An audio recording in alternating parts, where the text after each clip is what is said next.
quick announcement. So Stan Wu and I are co-chairs of the Coding and Reimbursement Subcommittee of the ASAP Ultrasound section, and we're going to be sending out a billing survey to all of our members. And this is just a plug to have you please not delete it and please fill it out. There'll be instructions coming from Matt Fields in the coming weeks. Okay, so I know a lot of us are interfacing with critical care, and this topic has come up again and again. So we brought together a diverse panel here with a broad range of experiences to address some of these questions about critical care and ultrasound. And so I want to introduce Brett Nelson, Cameron Beston, and Alfred Cheng, who are going to talk a little bit about critical care ultrasound. Thank you. You have to start since you're in the middle. Okay, so my name is Cameron Basson. Just to tell you the perspective I'm going to bring to this. I'm a pulmonary critical care fellow who was lucky enough to be able to squeeze the emergency medicine ultrasound fellowship with AJ Nova at Penn into my training. So I was the one person who's going to be in fellowship next year because the pulmonary fellowship's 3.5 years long and I still have to do another year of it. But the thing that I think I want to talk about most is this idea of, as everyone in the room is recognizing that internal medicine docs, hospitalists, intensivists are trying to acquire the skills in ultrasound that you guys have already kind of formalized and made curriculums around, what's the best way to integrate potential IM candidates into your fellowships, or at the very least interface with internal medicine fellowship, subspecialty fellowships in a kind of positive way? So that's what I'm going to try to talk about. I'm Alfred Cheng. I was an ultrasound fellow under AJ and Nova as well a couple of years back. And now I'm working at Cooper in Camden, the safest, friendliest city in New Jersey. And we have a very strong relationship with critical care ourselves. We actually jointly run our educational curriculum. We just had our annual meeting to decide how we're going to train our crit care fellows and upcoming ultrasound fellows for the next year or so. And we have a pretty rich environment that we've been really fortunate to have some very strong collaborations in. So those are the things that I would like to talk about as well. And I'm Brett Nelson from Mount Sinai, New York City. We have a really great relationship with our intensive care and internal medicine colleagues. There was a project that we did a couple of years ago where the internal medicine department all had handheld ultrasounds. So we were helping with their leadership to instruct all their residents. And it was very interesting to have a situation where the internal medicine resident on call would bring their ultrasound to the emergency department, and they would use it in the evaluation of their initial care of their patients. We also have partnered with critical care for years now, holding joint grand rounds, monthly educational sessions, case conferences between ourselves. And also we have a great relationship throughout our hospital, thankfully, with the use of transesophageal echo, which is a relatively new addition to our emergency department over the last 2 years or so.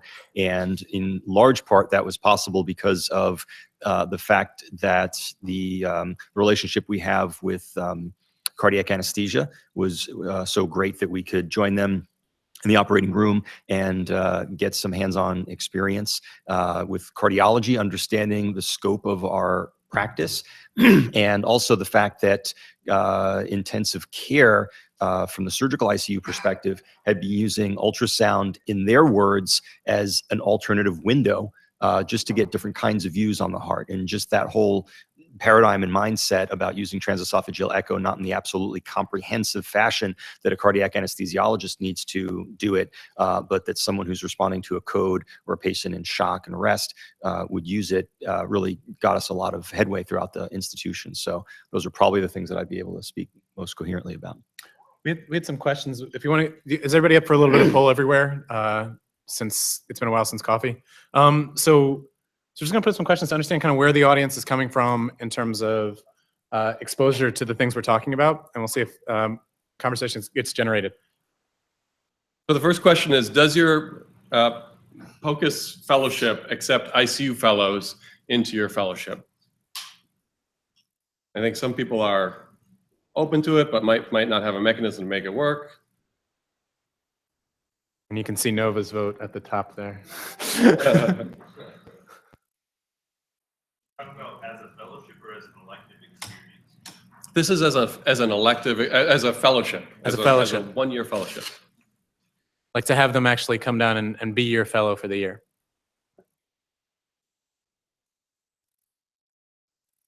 After watching Cameron rescue our TEE session this morning, I think more of you are going to be voting in the A, B, and C category next year. Great. So do your current point of care or emergency ultrasound fellows scan in the ICU setting?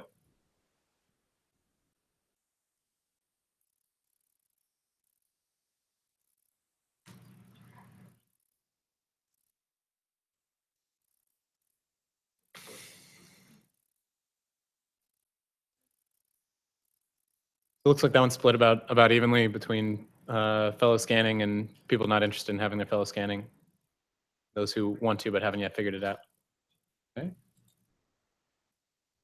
Do your current fellows have an opportunity for TEE training?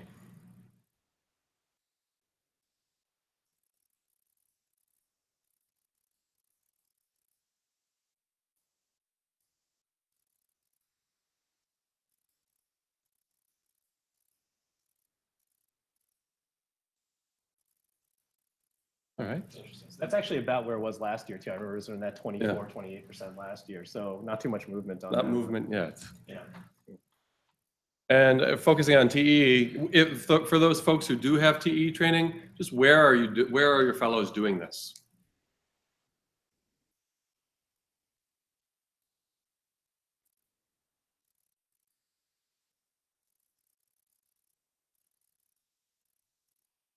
The people who voted other, just shout out what you were using it. Where anesthesia. Anesthesia. In the OR. Sorry, in the OR. Okay. And multiple of those. Yeah. You know, in the ED and anesthesia and OR. Got it. Trauma. Trauma.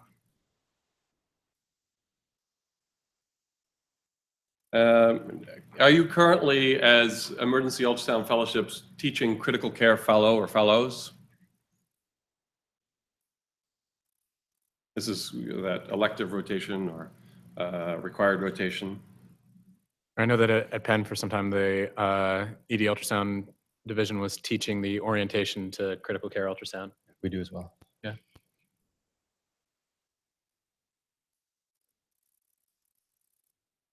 Great.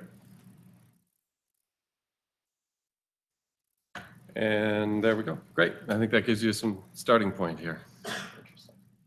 So the question that was interesting to me is the TEE question. You know, we talk about it year after year. What seems to be the barrier for people wanting to teach their fellows or themselves TEE, but also seems to prevent us from getting up higher and higher in that percentage? Anything in your institutions in particular? Yeah, I can tell you the TEE hasn't been adapted into our pulmonary intensive care unit at all. Our MICU has no TEE probes, has no faculty capable of using TEE. And so there's a great heterogeneity. Our trauma intensive care unit, on the other hand, has started using the disposable TEE pretty regularly to the angst of the budget people. And so there's just a great variability. But so as a critical care fellow in pulmonary, I wouldn't get exposed in our unit. I don't know. I think we faced, to some extent, we faced every single problem, but we were able to overcome most of those problems since we have it. Probes are expensive. And then, you know, the probe manufacturers say like, oh God, yeah, well, 30,000 expensive, but you can throw $900 in the trash with every single patient. Isn't that better? And of course, nobody in finance likes that idea either, right? So disposable $900 probes are not the answer to why a $30,000 probe is too expensive. You have to overcome the politics, right? There are many places, and at our own institution, there are cardiologists that say you are going to perforate an esophagus. That's their primary concern. Because as a cardiologist who interprets thousands and thousands and thousands of echoes, sometimes the scary bit is getting up near somebody's airway and sticking a big pipe down it because you don't hang out by the airways very often, you know?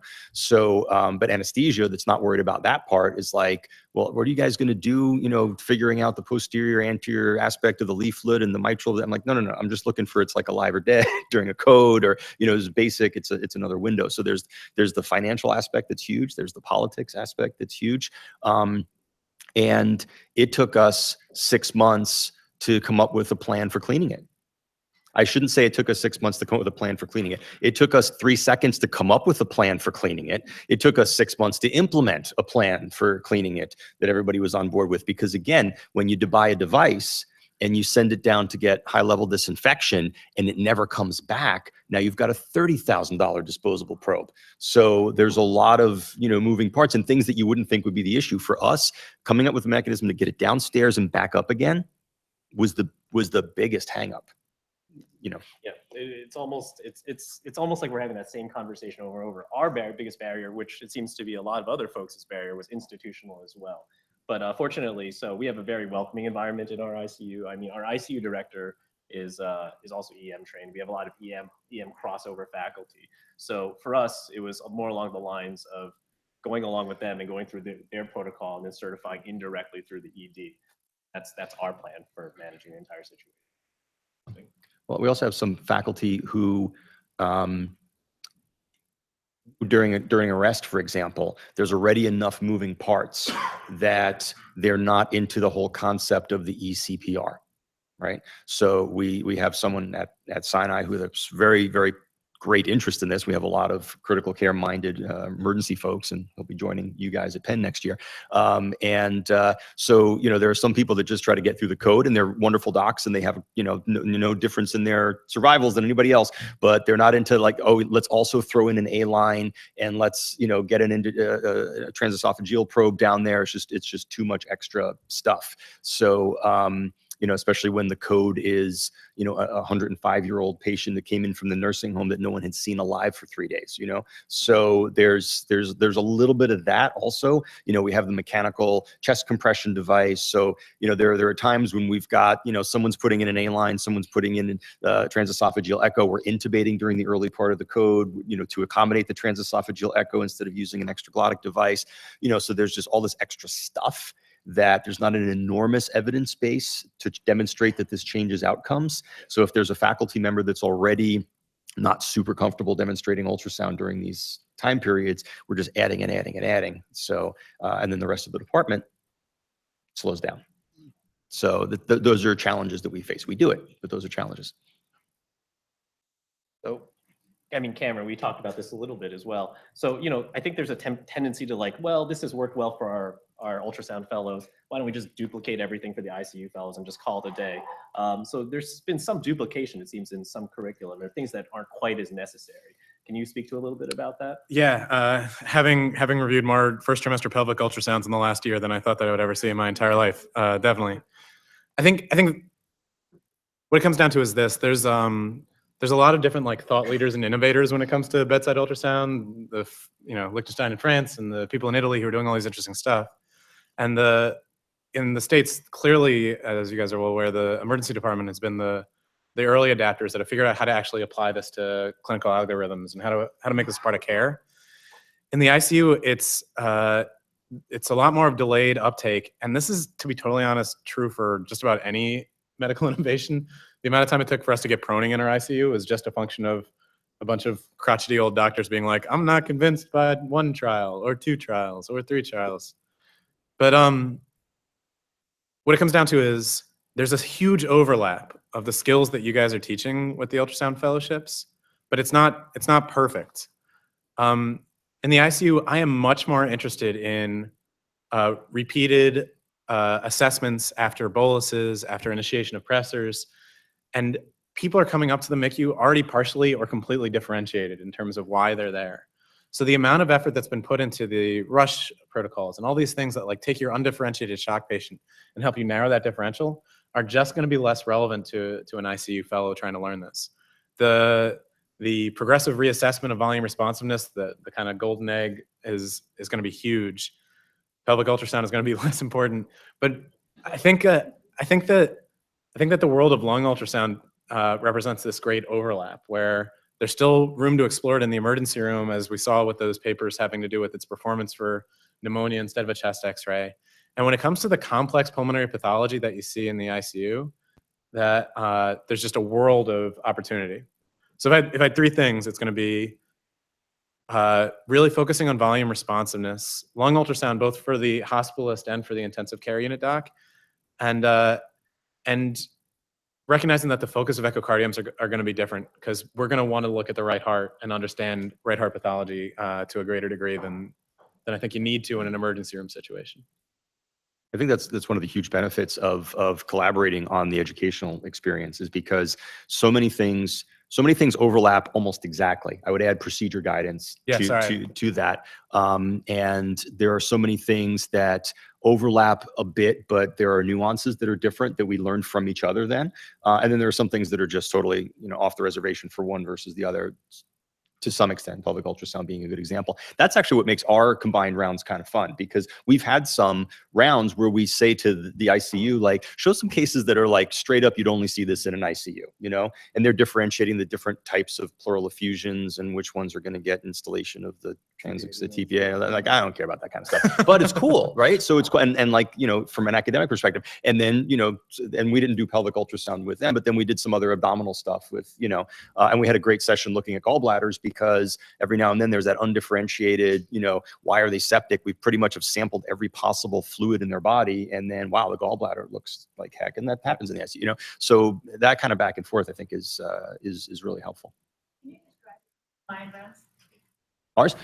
Yeah, so we meet up with John Orapello, who's one of the folks that co-authored the CHEST guidelines on ultrasound in the ICU community. And we'll usually just meet up in their surgical ICU conference room and go through cases. Sometimes it happens all the time, but it's still somewhat informal, meaning that we probably don't have as much of a set curriculum through the year for that component as we could. It's usually just like recent cases.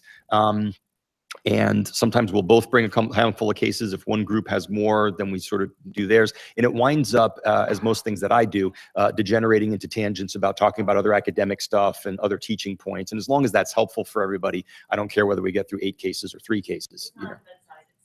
No, we've done that somewhat in the past. And I don't know, I think that in our particular environment, the ICU fellows get enough experience to ultrasound at their bedside that it doesn't help that we go up and do anything and add to that. And we get enough ultrasound in our department that it doesn't help that they come down with us. So like, we haven't done that. When peds first bought their own ultrasound machine, because they had one in the PICU, but they didn't have one on the floors. When they bought one on the floors, our emergency fellows and some of our faculty would visit the floors and the pediatric ICU, just so that we could kind of shoot fish in a barrel more and have a higher concentration of pathology. So in that environment, it worked. I think it probably works best when there's a disparity in the amount of cases you're going to see, unless you go to somebody else's environment. And then we have a citywide resuscitation critical care rounds that was really born out of the work that Risa Lewis and others did from St. Luke's, putting together the citywide grand rounds in emergency medicine. Bless you. So we started doing it with local folks. And again, like with what Risa did, local became, anybody within driving or flying distance. So probably at least quarterly, we'll have something where most of the folks around New York and out into Long Island. So we'll get like Paul Mayo or Seth Koenig or some of those other critical care ultrasound leaders to come in every now and then. And then we're going through, again, interesting cases. And so that's a larger thing that we do. Sounds like you have a similar situation at Cooper where your ICU fellows have some ultrasound experience, and so you don't have to go up there and like do hands-on acquisition rounds with them or anything like it. It depends. I would say that of the folks who are facile with ultrasound in our internal medicine or our EM, IM, crit care folks, it's probably only about 10 to 15%. So, I think our fellows gain a lot by us going up there and scanning them or them coming downstairs. But we've had the same experience, Brett, where basically the biggest thing that comes out of us collaborating with critical care while we were reviewing cases are these other like hypothesis generating or collaboration generating things. So it's nice that we review these cases on week, but I think that kind of FaceTime on a weekly, bi-weekly, or monthly basis is actually the chief benefit of that. And we just tend to find we have a lot more things in common than not. I'm curious in the crowd, my institution, the ICU, the MICU especially, is basically an ultrasound-free zone with the exception of procedures, where everybody uses them for everything. But diagnostic ultrasound, we have 2 faculty who are using it on a regular basis out of, God, the department has like 150 people on staff, and most of them just kill mice on a regular basis. So I'm curious, in the crowd, how many people feel confident that their critical care colleagues are using ultrasound to a level that they would be satisfied with? That's a tough one right there.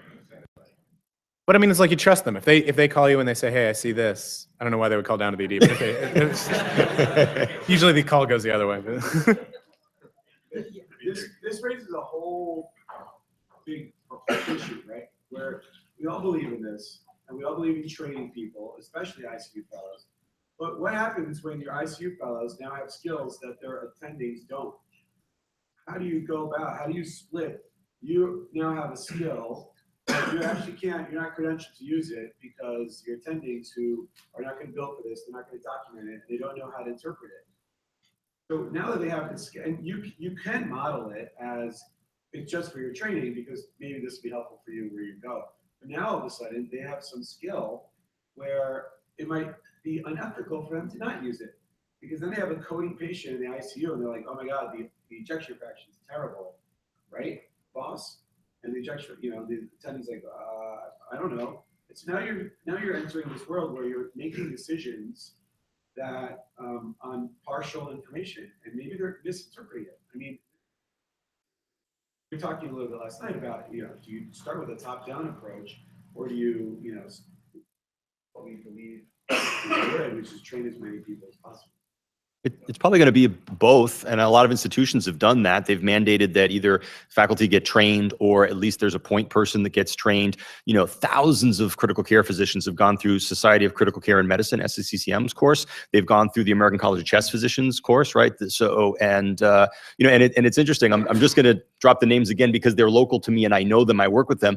Paul Mayo or Seth Koenig would say very frequently, like, oh, I go down to the emergency department with my ultrasound machine, and the emergency department hasn't done an echo, and then I'm telling them, why didn't you look? Because I found X, Y, and Z. So it's interesting because there's pockets where emergency medicine is, the 800-pound gorilla of ultrasound use at the point of care. There's certainly places where critical care is leading the charge, and probably just like we have faced this problem, where the residents know more than some of the residents know more than some of the faculty. At some places, most of the residents know more than most of the faculty, and there's a couple places where none of the residents. Anyway, the point is that they're dealing with everything that we're dealing with. And usually by their admission, my ICU colleagues will say, we're dealing with everything you've dealt with, but 10 years behind. And I would say that there's plenty of places where they're not 10 years behind. There's plenty of places where they're a couple of years ahead. There's plenty of places where they're just so different you can't even use years as a metric for it. Yeah, but I'll tell you, I mean, like that quick hand-raising survey, I think reflects my experience, which is that you're in a unique place. Like New York they've literally, Paul Mayo and Seth have set up a citywide critical care fellows orientation to ultrasound course. So all the critical care fellows in New York City get the same training from people that are competent and walk out of that. Admittedly, they walk out that and face the same problem of having limited faculty who can validate their findings. But at the very least, you're in a place where like the training is being put out by people that you personally trust. Right. I feel like most people are probably in a situation closer to ours, which is that like my institution's like, well, who's going to teach the attendings to do this? Who's going to teach our residents or our fellows to do this?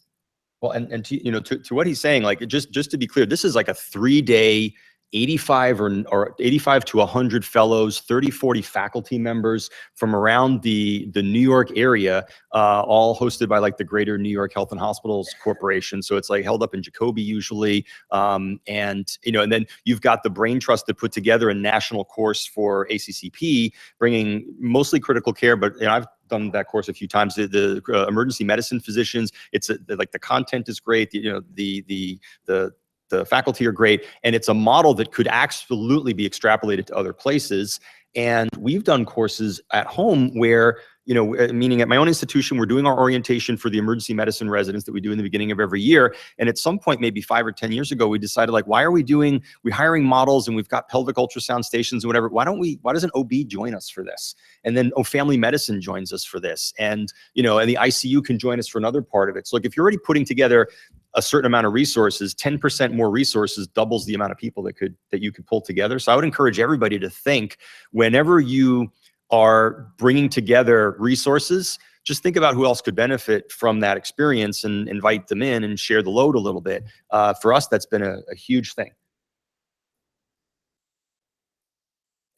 Question. We talk about critical care as being behind emergency medicine, and in some regards, they're not.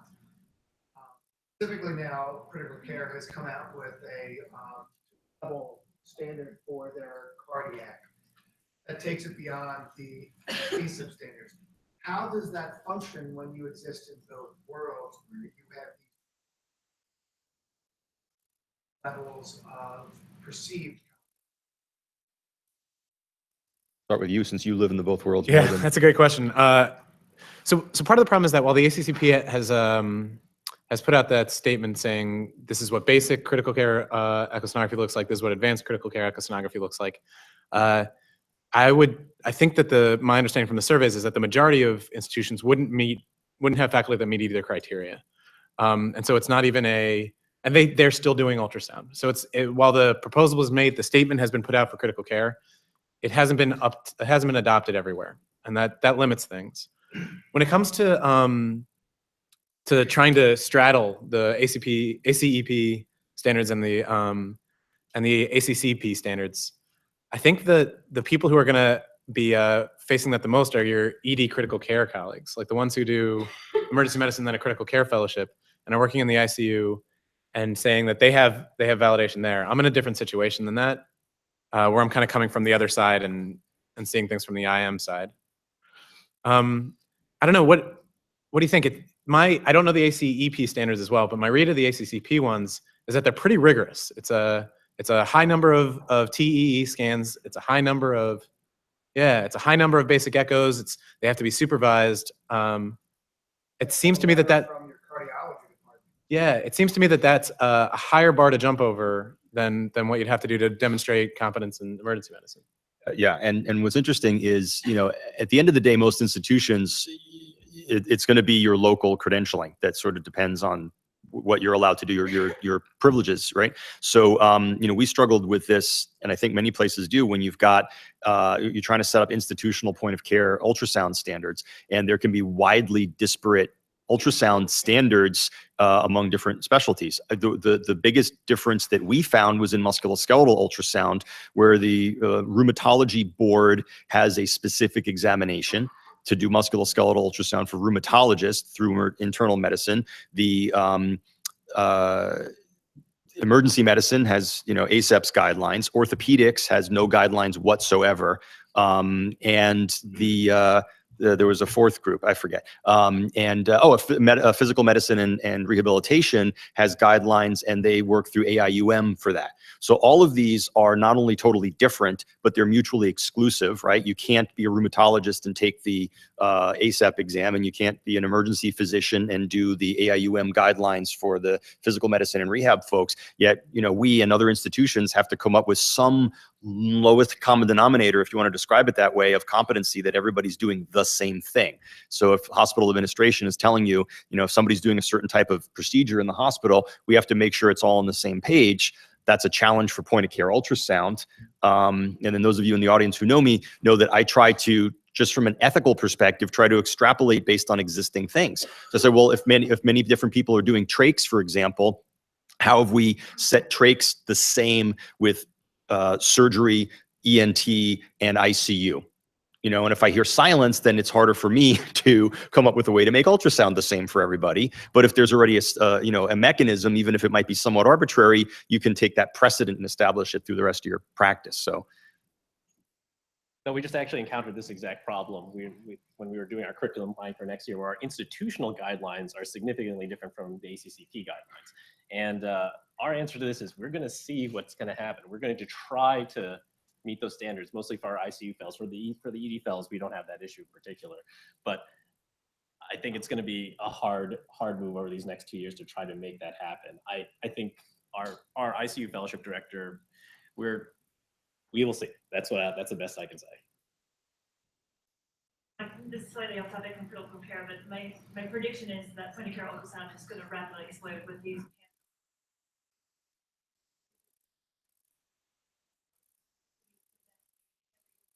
From creating their own wheel and then creating their own standard, having no uniformity and no agreement.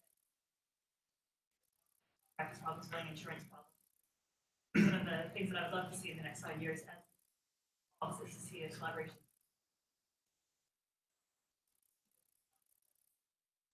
Well, I mean, one of the things that you tend to find whenever there's a disruptive innovation is a format war, right? So we are going to be battling CDs, MP3s, MK4, you know, all of that different stuff. We're going to be fighting a VHS versus beta, you know, because there's, you know, it's a bit of, it's a bit of economic theory, but it's a bit of game theory as well. It's always in a group's interest to make that group's standards be the standard. So everybody's not going to want to dive in and have a universal standard because there's a lot of investment already. American College of Radiology, American Institute of Ultrasound and Medicine, American College of Emergency Physicians, et cetera, et cetera, et cetera, all already having proposed guidelines on the standards of use. And I don't see it getting simpler before it probably gets a lot more complicated.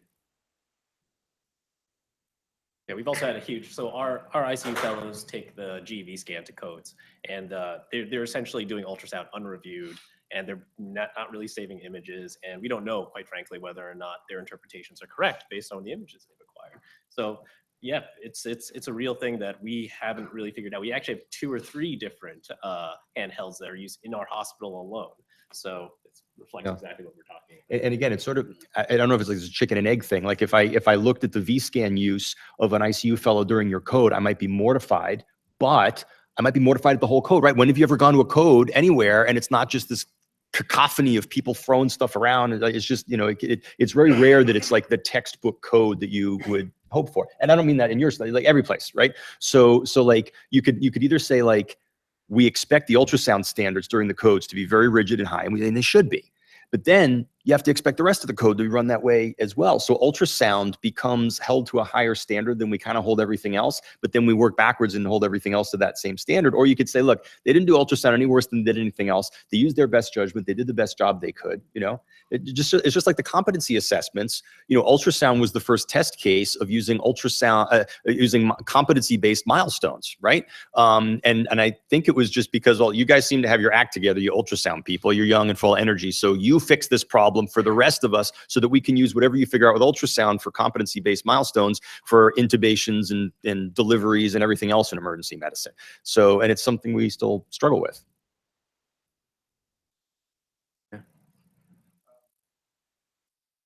Approached by the ICU to, hey, why don't you come up and do some rounds? Your guys' experience and go through, how do you make that? What are some, there are all sorts of challenges. There are multiple learners coming into one room, storing images, they're not, you know, not the way that we think it should be done. Part of me wonders, like, should we even be doing it if this is not going to be done? Besides that, when you come up there and you're scanning, do people have ideas, and how do you make that educational and not a waste?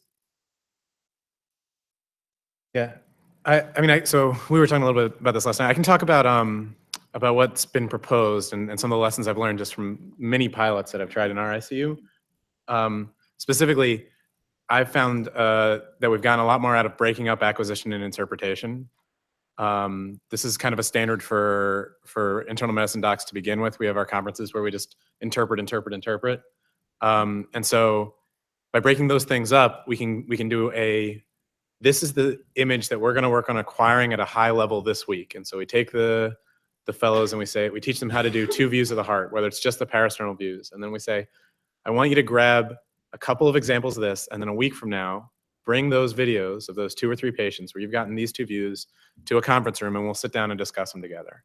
And the reason that I think that provides an advantage is, 1, it lets them practice scanning on their own.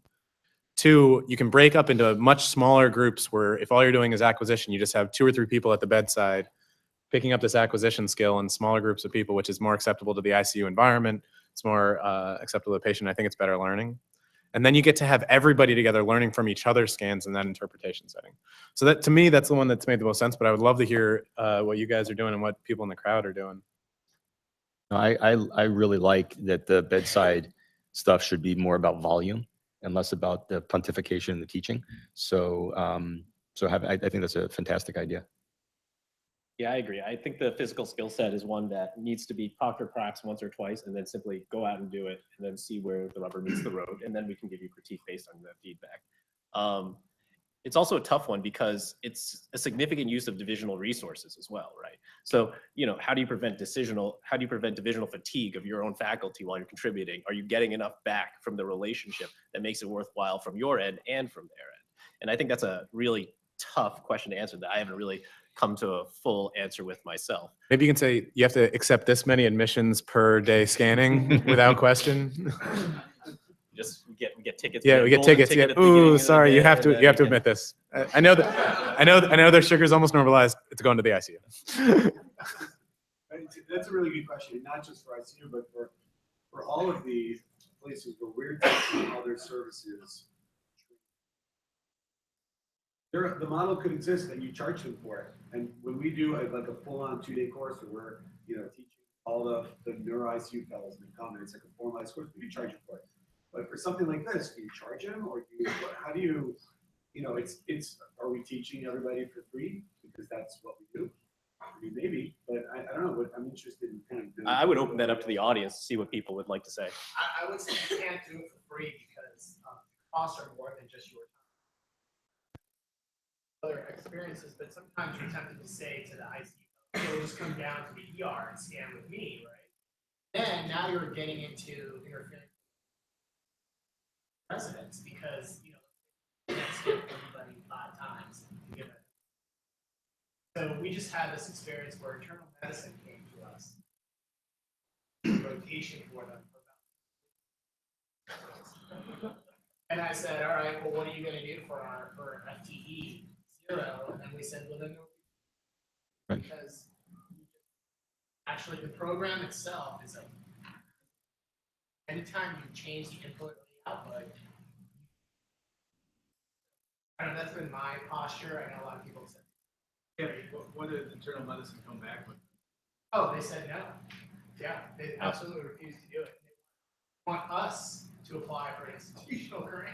And so I said, yeah, okay, I'll do that. Yes. Sorry. Yeah. My small point is that I think you have to prove your work in academia. I know there has to be a small pilot. If you can show that small pilot, all of a sudden. But I will say though, John, like that like the first case is free and the next one's going to cost you thing. It's kind of a tough line to pull as well because they like you give them like 1 or 2 courses and then they expect you to do it. Then you ask them for money and they're like, what are you talking about? Like, yeah, I guess maybe set up for the front. I'll do 1 course. I guess set up for the expectation. Here's the crack. You want more crack? Exactly.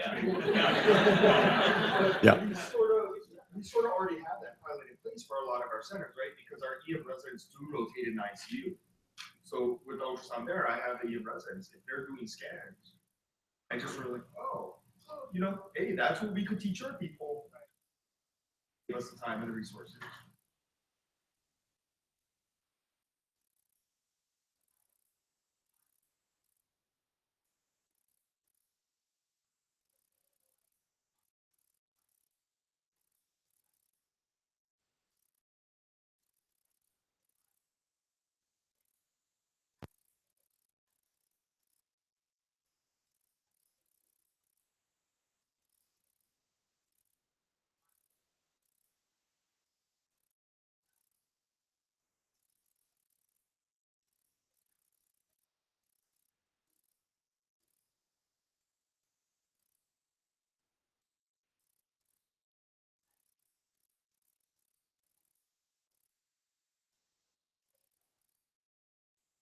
Have you found, and I'm not sure I'm going to get this sentence out in a way that's going to sound as kind as I want it to, that their fellows have the same goals to become a medical educator, and that they have the same kind of high level quality teaching? No. But so because what I have found at some institutions, maybe some that are near where I am, is that if I randomly picked an emergency medicine 3rd or 4th year, they've done so much teaching already and they're kind of into it. Whereas like the fellows in my institutions that are maybe in my general area are already so overburdened by stuff that when someone tells them now you owe the emergency department, go teach, they're like, okay, and I haven't done as much of that. You're very self-selected that you've come here. Yeah, see, this came out terrible. That was awful, but I'm just curious what luck you've had. See how it is. Yeah.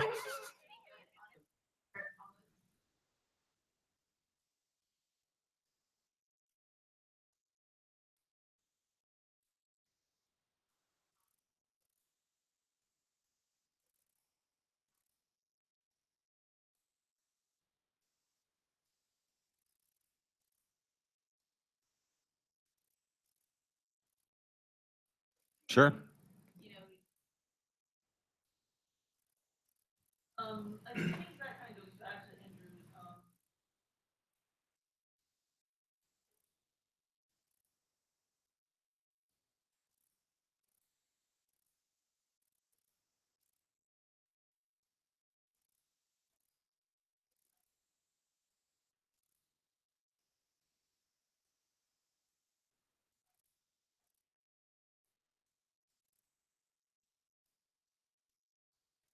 actually pretty amazing. It's really cool. Of course, with any patient,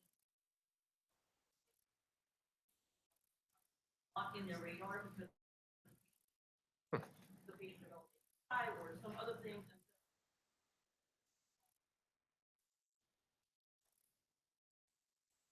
So it's not necessarily so much about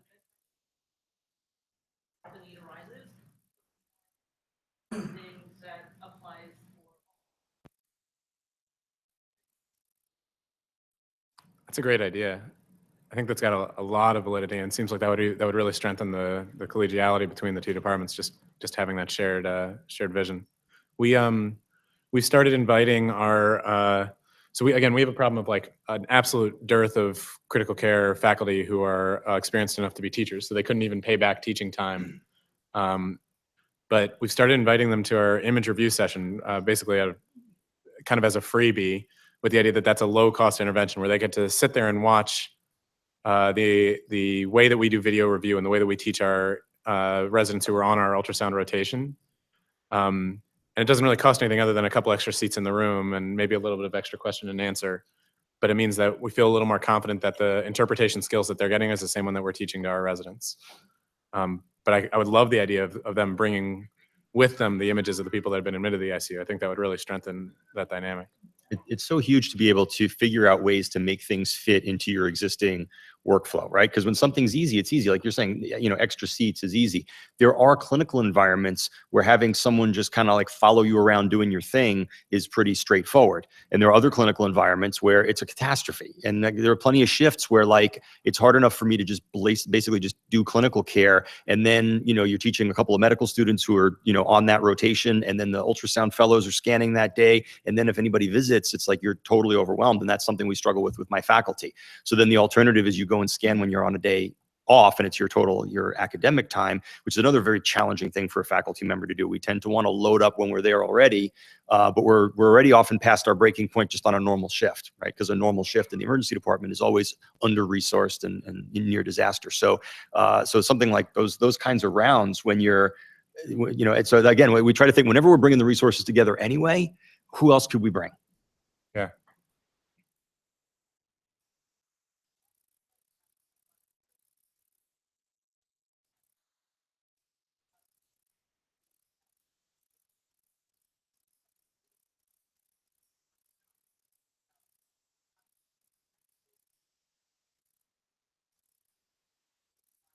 Right.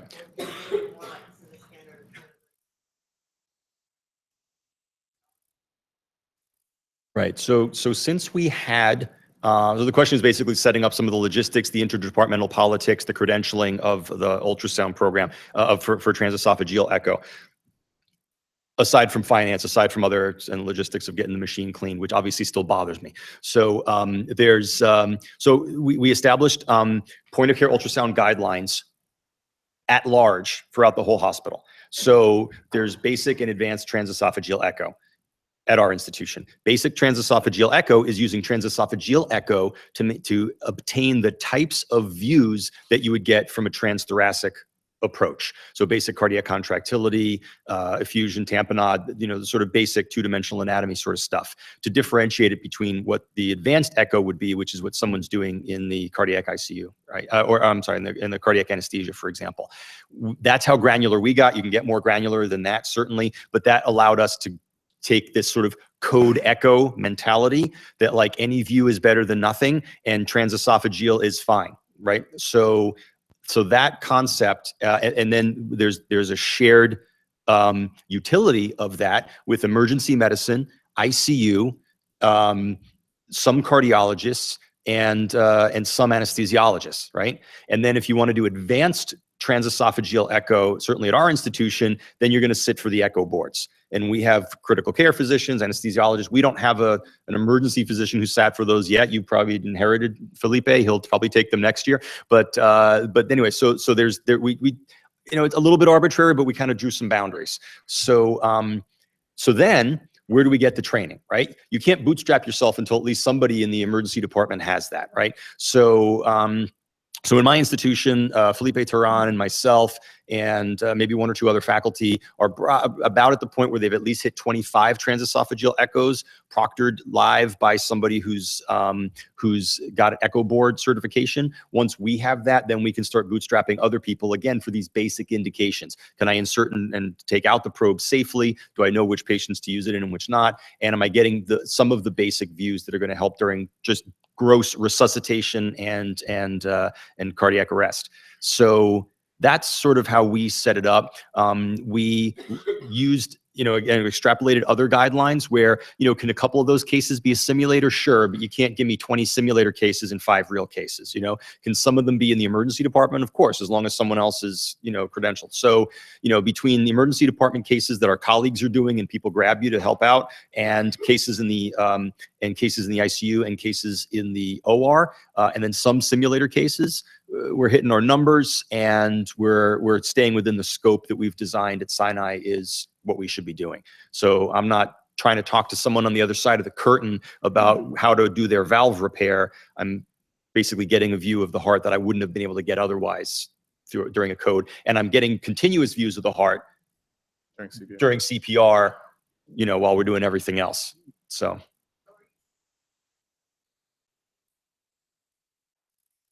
Yeah, occasionally with them, we've really been lucky. We have such a great relationship with a cardiac anesthesiologist named Mark Stone, who's always got people with him. He's just one of those people that like can do his job and have a bunch of hangers on, and it doesn't get in his way. So we've all spent time. The interested folks in my emergency department have spent time up there with him. Some of our residents, certainly our fellows, some of our faculty, you know, seeing cases and doing cases with him in a very safe and supervised manner, and helping build our numbers up. Great. I think that's all we have time for this panel. Thanks very much for your expertise. And we'll swap out here, and I'll introduce our next group of speakers, who are, we have Sarah Damewood coming down from University of Wisconsin, the Chief of Emergency Ultrasound and Fellowship Director there, and Chris Rao from Good Samaritan Hospital Center in Long Island, where he's Chair and Chief of Emergency Medicine for the system. And they're going to talk to us about something that they've been working on, kind of much like the system-wide focus panel yesterday. These are people who have been doing a lot of thought on this. They're doing, you know, they've spent a lot of time talking about this, not just for SCUF. So we're sort of tapping into this expertise that they have in the area of fellowship competency, fellow competency, and assessment of competency of fellows. So I think we're going to start with Paul. Yeah.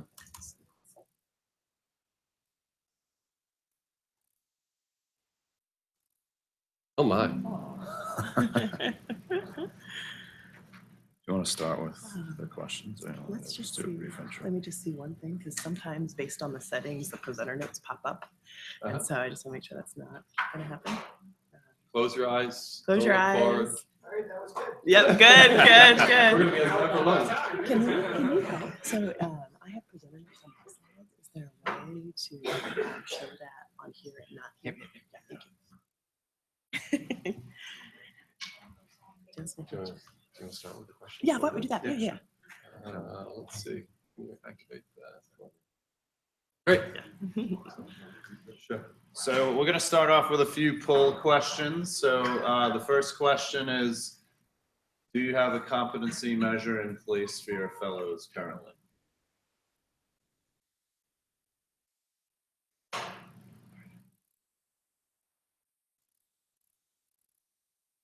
Like it's about 60-40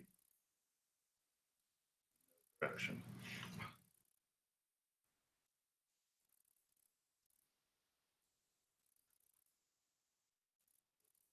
Perfect. I think we're ready, yeah. Oh, this is actually, that's fine. Yeah, it's just, it's in my presentation, but that's fine. Yeah. So what barriers exist for you doing a fellowship ultrasound competency assessment?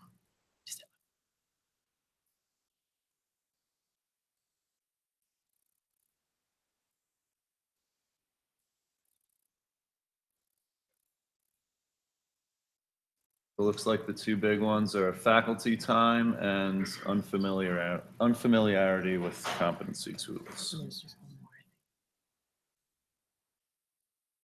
That one, there's one more. How do you go? I'm going to do one more question. Oh, is that? If you guys can type in what other barriers are. Get any responses? Or just shout them out. Any other barriers that anyone's experiencing? Competency assessment?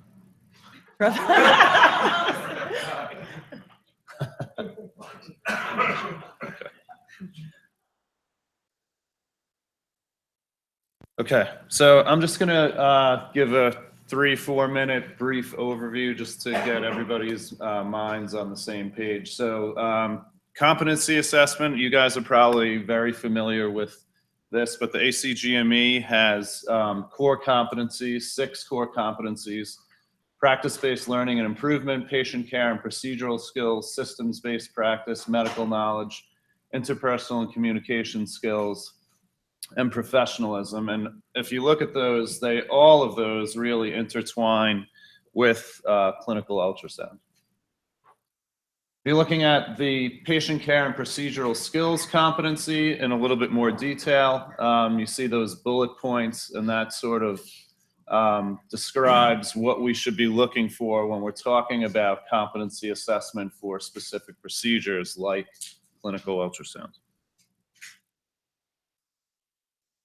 So just to get some questions going through your heads, what really makes an ultrasound fellow competent? So is there consensus on what a competent fellow is? I would argue no. I don't think we really have that. We haven't really defined what that means. We haven't really set forth all the requirements that a fellow would have to complete really to say that they're competent. Most of the programs, if you look across the country, really aren't uniform. So there's a lot of differences when you go from fellowship training program to fellowship training program. Is that a good thing or is that a bad thing? I think you could argue pros and cons.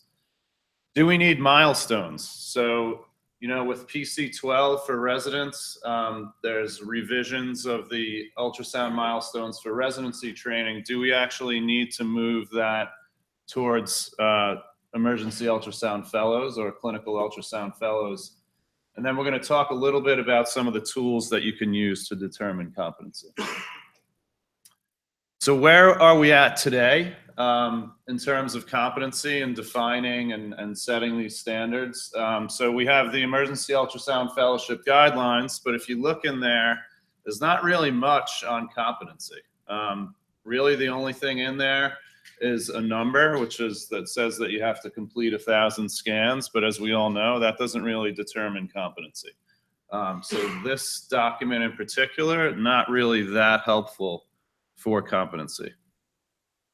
And then we have SCUF. So when SCUF was first forming, really the intent, and Romulo, feel free to correct me, but when we were all discussing SCUF, it was really to set sort of minimum standards for the programs themselves, which I think it's definitely helped with, but it still doesn't really define what a competent fellow is and really what that encompasses. So I think there's a lot of work that we still need to do to sort of define this and push it forward so that we're really graduating top-notch people. Chris. So as Chris mentioned, we're going to talk about two main concepts: what to think about when you're trying to measure competency, what are all these things that make up competency, and then what are the tools at your disposal to be able to measure competency. And so we already asked this question: do you have a competency measure in place? And we talked about the barriers. Before, I hope this session gets you thinking about at least how to design your own competency measure or what tools are available. But let's talk about competency. What is competency? Like the session, in context, what is competency? Anybody? Very nice. Thank you so much. That's great. Exactly. So you're good at what you do, right? Like you've hit a minimum number or a minimum amount of competency or ability in a certain function. Let's be clear, competency is not proficiency, right? So proficiency is on a continuum from where you begin to where you're competent to when you're an expert. Competency is like hitting the minimum. It's hitting a certain ceiling and saying, okay, you're probably good to do what you're trying to do. For clinical ultrasound, it's hitting that minimum of knowing ultrasound knowledge. So not only how you do the scan, how you interpret the scan, but also applying that into your clinical medical decision making. And then understanding how ultrasound works or doesn't work in your clinical scenario. And so there's a few theories behind competency. For those of you who are familiar, this is an example of Bloom's taxonomy, which is an example that's often used in graduate medical education to define competency. It makes sense, right? It's pretty simple. As you become a learner, there's a whole spectrum of where you are. And so the very first level is that you remember, you can recall facts, right? You can remember that the AAA is 3 centimeters. The next level is that you can explain ideas or concepts behind those facts that you know.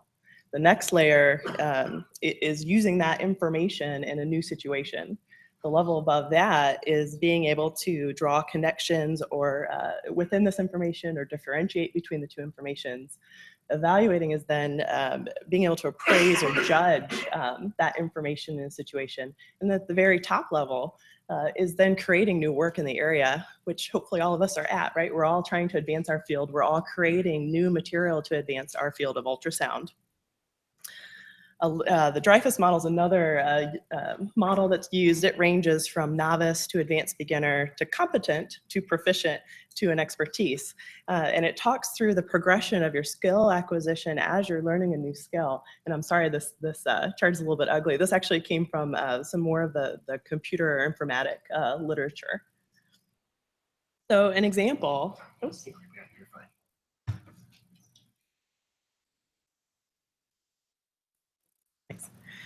So an example of following the Bloom's model is that if you're a novice, you remember where to put the probe if you're doing a lung ultrasound. The next level is, okay, I can interpret that there's a rib and there's a pleura and I see B-lines. The next level is understanding or analyzing that the B-lines can be a sign of fluid overload. And then the next is applying that to, oh, well, maybe this is fluid overload that's happening in someone who's short of breath. The next layer would be saying, oh, well, I did a chest x-ray, but that doesn't show that. And understanding that ultrasound's much better than x-ray for looking for extravascular lung water. And then incorporating into your practice of, okay, well, now I should probably manage this person with fluid overload for whatever reason. And then the very top layer is if you figure out the best way to measure extravascular lung water as an innovator in the field. And so like Chris mentioned, in the fellowship guidelines, it says a number, right? You're supposed to do 1,000 scans, but also has this quote, which says there should be some formal evaluative process of the fellowship by the fellow and of the fellow by the fellowship director.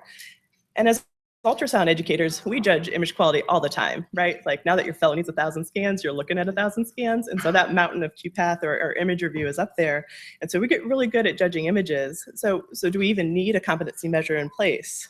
Well, as we all know, there's more than just scanning that makes a successful ultrasound fellow, right? So it's not only the how well you scan and how well you interpret, it's using that into your clinical decision-making. And that's what separates us from teaching ultrasound techs. Instead, we're teaching the new leaders of the field, people who are going to be in turn teaching other learners. And that's why our stakes are higher. And that's why it's so important for us to come up with some sort of competency measure for our fellows. And so the typical buckets, so to speak, of ultrasound competency is usually measured by, again, how well someone scans, how well they interpret those images, how well they put them into their clinical decision-making, and also documentation. So how well do they actually document their scan? How well do they incorporate into the greater echelon of medical care? I would argue a fourth bucket for fellows should be teaching. Gosh, our fellows spend 20 hours a month teaching. We should really be measuring them on how effective that teaching is, whether it's through their didactic presentation evaluations or evaluations from learners. Are their learners learning the material appropriately? Are they getting formative feedback during that critical learning aspect? And then there are several other skills that you can't easily objectively measure, but are still very important for giving feedback to a fellow. How well do they work within the team of ultrasound? Are they able to put on an ultrasound workshop while following the logistics? Do they use ultrasound as an advocate in the department? Do they understand when you're supposed to or not supposed to incorporate ultrasound during certain scenarios? And so not only what to measure is important, but also when. And so as Keith mentioned, I'm from Wisconsin. There's not a lot of mountains in Wisconsin, so there's these rock formations that you see here.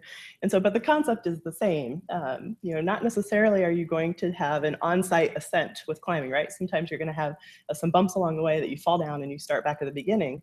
But measuring competency during certain parts of the journey of an ultrasound fellowship is important.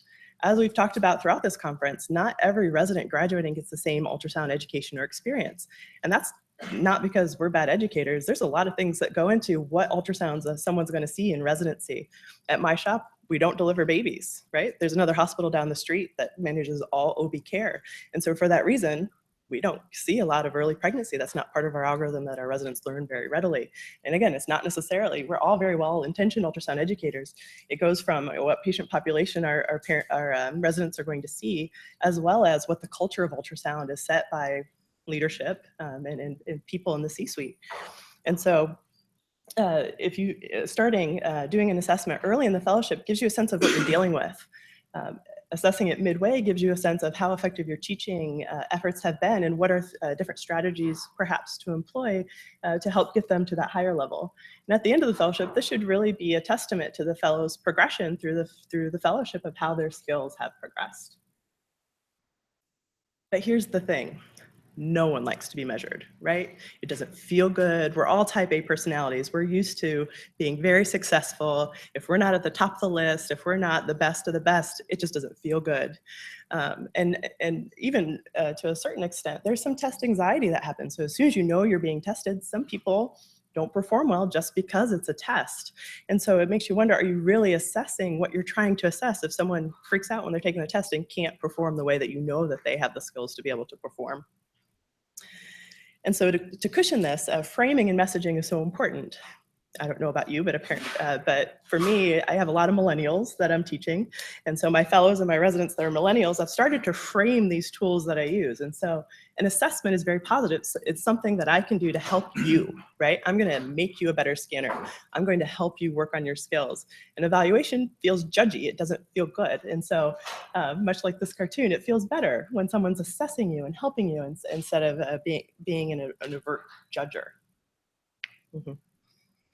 Another important concept within competency measure goes with this quote. So this quote is, so Socrates' friend went to the Oracle of Delphi and said, "Is there anyone wiser than Socrates?" And the priestess said, "No, there is no one wiser than Socrates." And Socrates replied this. And so by saying, I don't know everything, he was actually wiser than everyone else who thought that they knew everything. And so long story short, you don't know what you don't know, right? And so by doing these competency assessments, you can identify knowledge gaps that you didn't know existed within your fellowship education and within your fellow.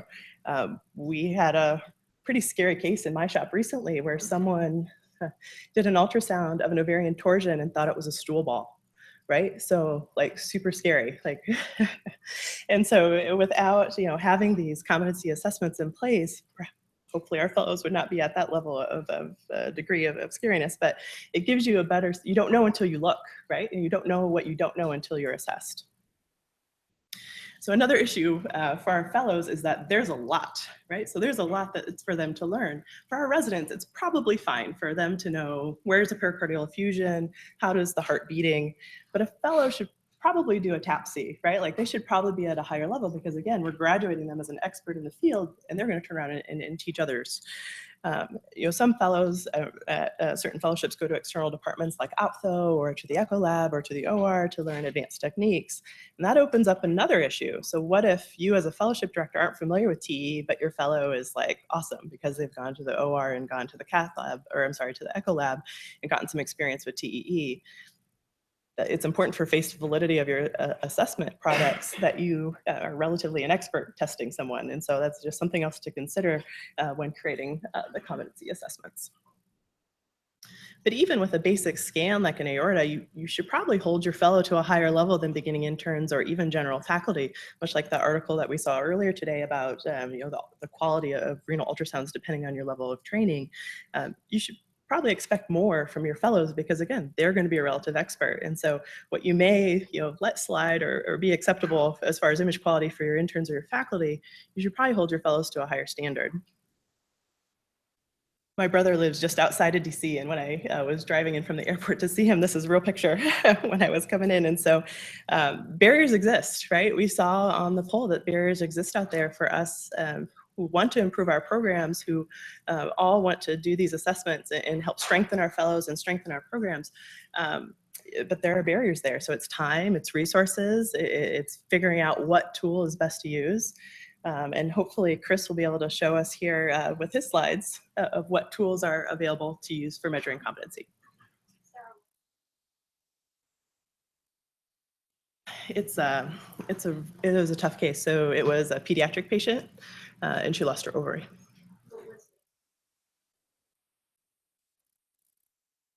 Yep. So it came through M&M, like all good cases do. Unfortunately, it was a provider who was not credentialed in BAL nor GYN applications, but made a call, charted it, and then the patient's course actually was delayed because it was conveyed to the admitting team that she was constipated.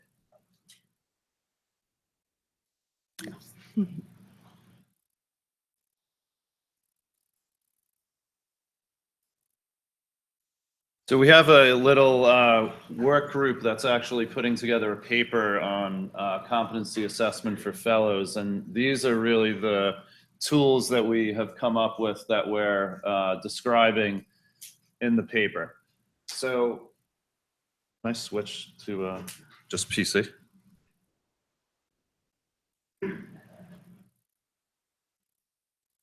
So what is your most frequently used method for measuring ultrasound fellow competency?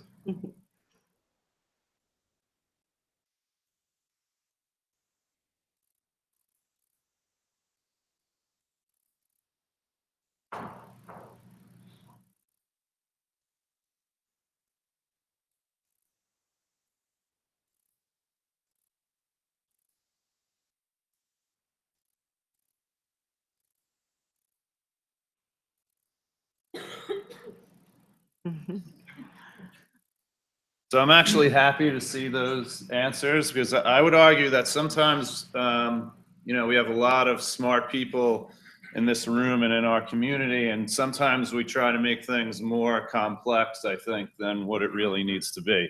I've always felt in training, 50 to 60 fellows that really image review and just working with, you're in contact with these people, on a daily basis over the course of the year. I always felt very comfortable and confident saying whether or not somebody was competent or not. And we might not need some of these other tools that, some of the educational experts in the room may argue that they're helpful, but honestly, in my experience, working with individuals every single day for a year really was good enough. Some challenges to consider, costs. So a lot of those different competency assessment tools have significant cost. Simulation, if you have to hire models, standardized patients, and just the time cost to doing some of these things can actually get very high. You actually need trained evaluators. So not anyone can use some of these tools. You actually have to understand them and really be expert. When you're talking about written exams, question writers, we've all written questions. It's not as easy sometimes as you would think it would be when you're putting some of these exams together. Availability of pathology. So, you know, depending on where you're working, you may have access to a lot of pathology. You might not have a lot of pathology. The pediatric people were talking about that a little bit during their talk. And then reproducibility and inter-rater reliability. And finally, some of the fellows may just be really good at doing certain things, and they may score higher even though they're not really as strong when it comes to the clinical integration. So when you're looking at competency, I think for ultrasound fellows, the biggest point to follow with them is really how are they integrating it into their clinical care of their patients when they're working their clinical shifts.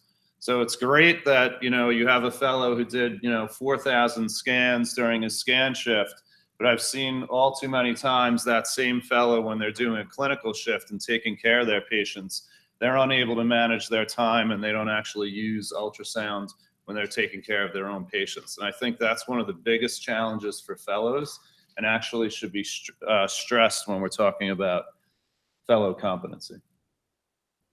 Do we need a national standardized test? So what are all your thoughts on this? Any thoughts on this? So, you know, all of the other subspecialties, they actually have this. We don't. I would say we probably should have it. It would just add something else to the package. Where that would come from, I think, would probably be argued about for a couple of years before we came to a decision. But, you know, SCUF is obviously one of the organizations, or SAM or ASAP. But, you know, I personally think that we should probably have some form of a national standardized test for our fellows. There are a lot of very specific challenges to clinical ultrasound fellows, and Sarah touched on it a little bit, but you know, it's gotten to the point now where fellows are coming into our programs not just for the clinical stuff, but I think even more so, it's more administrative, education, research, and those things are a lot harder to assess from a competency aspect. The other thing that came up in one of the sessions earlier is, what if you have a fellow who actually gets better than the fellowship director or some of the faculty in a specific niche or a specific application? You know, I think the fellowship director, it's part of your job is to always stay ahead of that. If you have a fellow who's really interested in a particular advanced application, I think it's on you to learn that and become experts so you could share it with them. There are certainly some fellows who actually exceed those that are training them. And, you know, so how are you going to assess competency in that situation?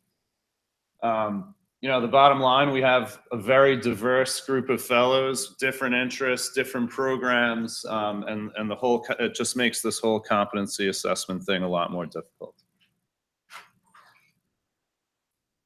So any questions, comments, challenges? You talk about a national exam, talk about all the ways that you can do it. Could you talk a little bit about just national exams now? Most people think of taking a standardized test. We've already said that that's not necessarily the best way. So how would you see a national test for fellows, given all the tools that you mentioned? So I think there are some very good aspects to written tests. You know, with our particular subspecialty, it's only going to test a part of what we do. It's, you know, it's not going to test the technical. So I just, my opinion is it'll be just another piece to the puzzle. It's not going to solve everything, but I still think there's value. You know, it's going to test those people's knowledge base. So, you know, I think it's just going to be one part to the competency assessment piece. I actually think that a combination of different types of tests would probably be most helpful. And so not a written test, absolutely, completely helpful for looking for a knowledge base, but ultrasound is such a technical skill. And again, that piece of integrating it into clinical management, you can ask questions about it, but I think some component of practical testing, not exactly akin to like step 2 CS, for example, but some sort of way of actually observing a skill would probably be helpful in conjunction with a written test. That, of course, is very resource intensive, right? And so, it may be a little bit hard for our fellows if we do have one central place or one way to organize this, but I think it needs to be considered as well than just a written test. Listen.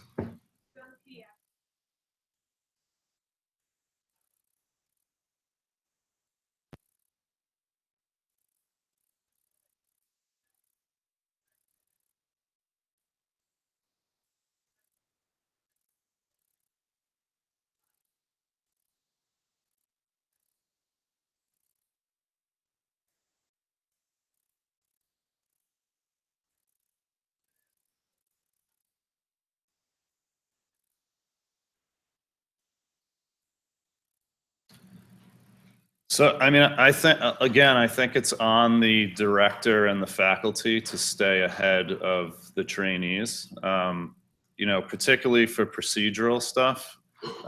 When you get into hospital bylaws and credentialing, you actually can't have somebody who's not credentialed performing something being supervised by an attending who's not credentialed. So, I mean, you know, it's complicated, but I think it's on the program director to always stay ahead of the curve, you know, and be able to then supervise the people that they're training. I was wondering if, Maybe Dan could answer, because I like surpassed him like four months into my fellowship. So.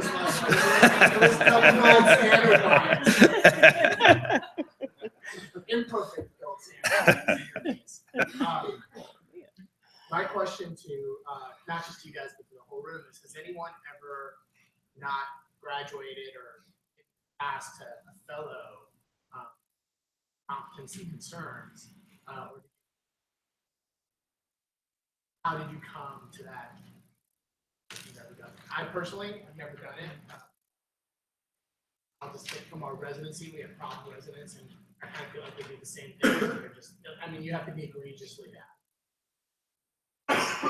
So I've never had a fellow who's graduated who was not competent in the core stuff.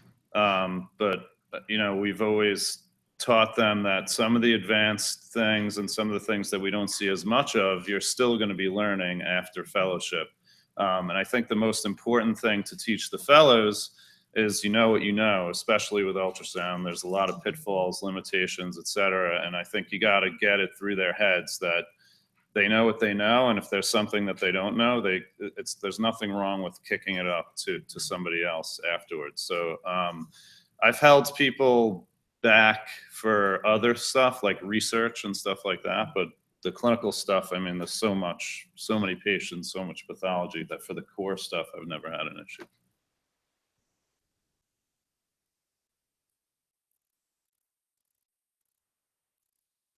How did you come to the conclusion?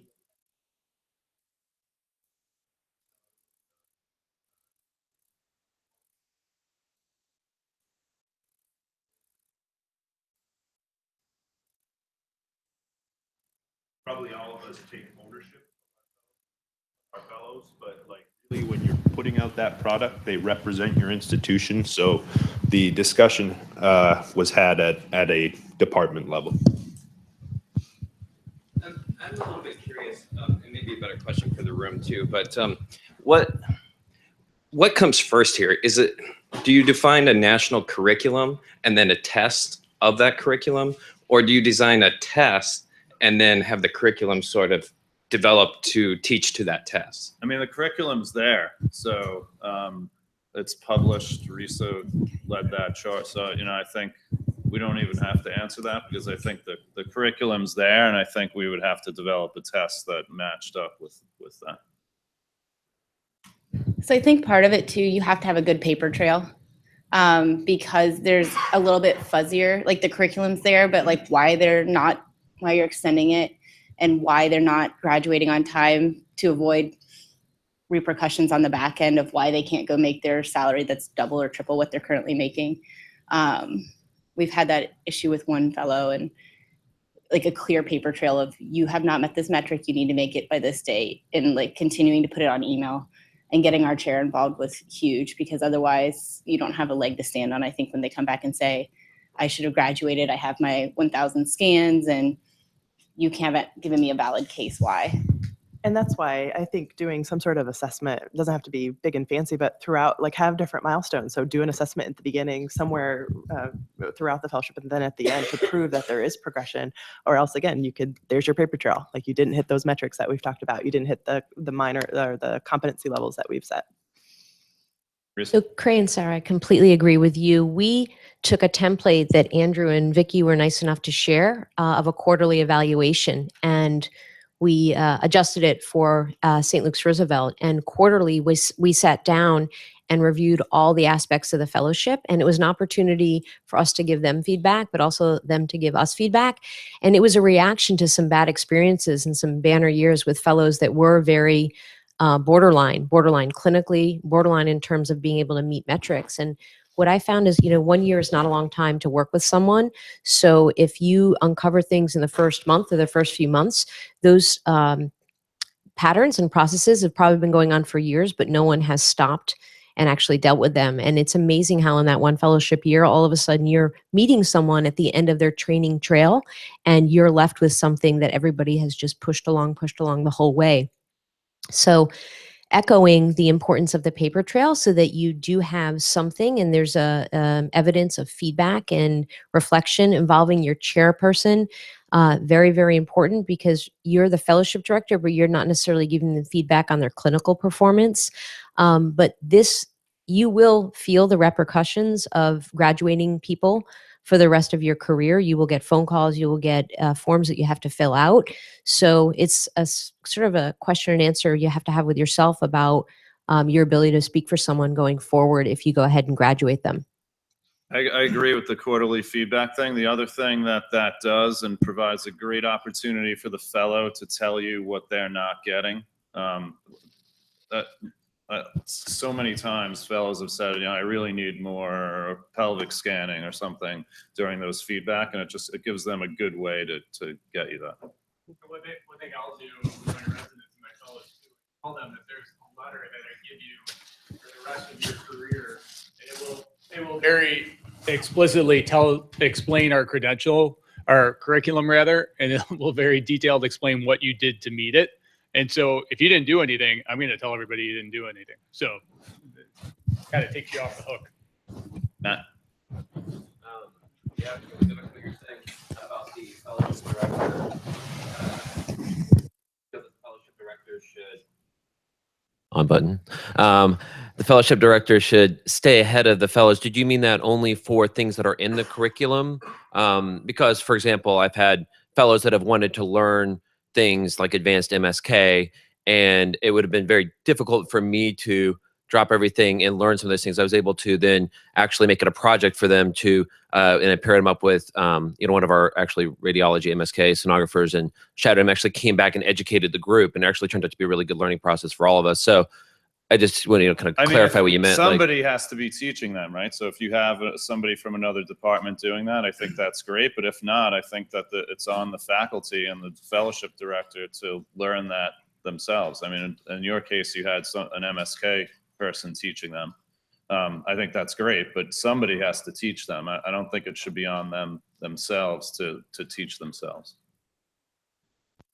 Okay, so I come from the pediatric POCUS world, and we had the privilege of getting to see what has and hasn't been done as far as competencies and assessment in the adult world. And so one of the things that we're doing as PEM POCUS is growing is we have a collaborative effort in order to, we created a, not just expert opinion, but went through an academic process and did a nominal group process, either way, to create a quiz template for a testing template for what we felt graduating PEM fellows should know about point of care ultrasound at the time that they're done. We're now currently under the process of creating a validated question bank. We're just completing round 2 of a modified Delphi. We started off with nearly 500 questions, and we're whittling it down to apply these, our quiz template to these questions. And then there's a grant involved, and we're going to do all the metrics with a psychometrician and figure out what you should know as a PEM 1, a PEM 2 versus a PEM 3. But this is just regular PEM fellowship, not POCUS fellowship.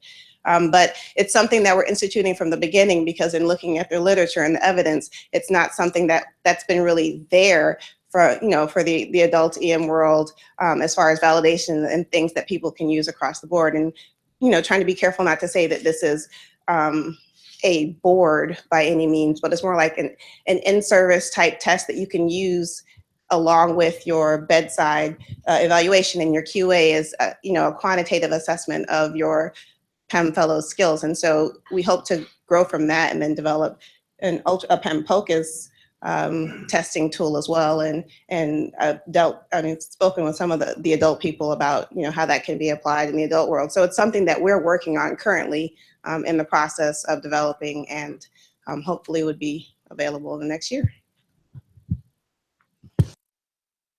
Any other questions? Thank you. Thank you, guys. I just have one more question. I kind of want to throw out to the group whether or not, because I think it's an interesting question of the fellowship director or program director always knowing more than the fellows who come through. To me, the biggest skill that you hope your fellows will learn, because all of us went through fellowship, or many of us went through fellowship at a time where we've since taught ourselves many things. So to me, the biggest skill that your fellows are going to come out with is this ability to kind of sift through the literature, go to other specialties, pull new ideas, and then teach them, teach the rest of a group, even if it may include more senior people.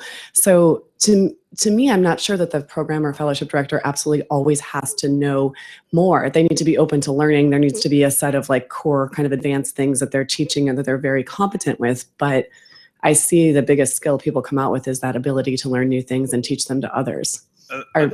I agree with you. I think my point was that you're always learning, specifically with ultrasound. There's new application. We were talking last night when I was a fellow, the big thing was pneumothorax. That was the cutting edge, So, if you constantly, as a fellowship director, have to keep pushing because the applications are just expanding and expanding. Okay, thanks very much. We have lunch upstairs on the second floor. There are box lunches. That same second floor lounge area where the equipment is set out and our sponsors and the meals, on the 3rd, 4th, 5th, there's kind of mirror, same layout of student lounges. The weather might be nice enough also for people to go outside and go across to the circle. Plenty of bench space out in the sun as well if people are dressed for the weather. And we'll be back at 1 o'clock. Thanks. Good. Over you. Good. First of all, I don't have a dongle. Do you have a dongle? I got a dongle. Let's see if we got this thing here. We can. Second question is, if I came up with some questions, is it hard to? No, we can. No. Yeah.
soon. Too soon. That's too soon.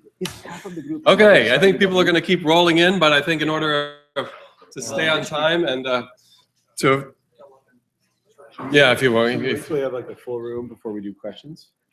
He wants full room. He wants a full room. No, I mean, we can start, but before doing the questions. That's right, yeah. Sounds good. That'll be. You guys can vamp until then. That'll be awesome. We can start talk. We can start the talk, Yeah. but then we'll do the questions once it's. We can introduce. So I will introduce our panel here. We have three esteemed ultrasound educators. We have Andrew Lateplo from MGH. We have Corey Ritrock from MedStar Georgetown Washington Hospital Center. For anyone who's confused about that, he'll have a session later on that. And we have Srikar Adhikari from University of Arizona, who are going to talk to us about the very broad but very applicable topic of how do you teach your ultrasound fellows. Great. All right. Thank you, Keith. We're not really going to teach you anything. We're here to facilitate the discussion because we do want this to be a discussion. This is a very broad topic, and there's so many different ways, and everybody's doing things. Everybody's doing some degree of teaching. And so we're kind of are going to talk about these things. And what I have on the slides are more bullet points for discussion, some of which will be relevant. I'll kind of bring up a topic, and I'll ask Corey and Srikar to kind of talk about maybe how they do it. And maybe I'll chime in. And then we kind of want to hear from you guys. So this is meant to be very dynamic and interactive. And we do have some EV poll everywhere what's poll everywhere questions, but we'll wait until a little bit longer because I kind of want to know what the whole group's doing. So let's start with the weekly conference. Do you have one? How do you fill the time? Is it more than a week? Is it once a week? Is it more than that? Who gives didactics when you have them? Do you do image review? What do you review during that session? What about hands-on? Who comes, and do you have protected time for your conference? Like, does everybody come? Do you take turns? One faculty member a week? Yeah, so why don't you guys start out? So at our shop, we do have a weekly didactics / QA session. It's protected time. All of our ultrasound faculty have protected time to attend that. It's how we teach in that process kind of varies. So we tend to kind of swap between doing like core journal club articles, physics lecture series, and then like hands-on scanning. And we also try and carve out some time during that same day to do hands-on scanning with just our fellows. Our fellows are taxed on their scanning shifts to do a lot of teaching with both residents and med students. So we thought it was really important that the ultrasound faculty have some time to teach to our fellows, just specific topics that would be of interest to the fellows. So we, I talked to a lot of people and see how they do QA sessions. We do something very different.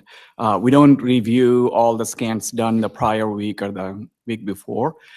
We have one faculty and one fellow assigned to the QA. So they do their QA at their own time, but they flag scans which need to be discussed. So we have about 20 or 30 scans.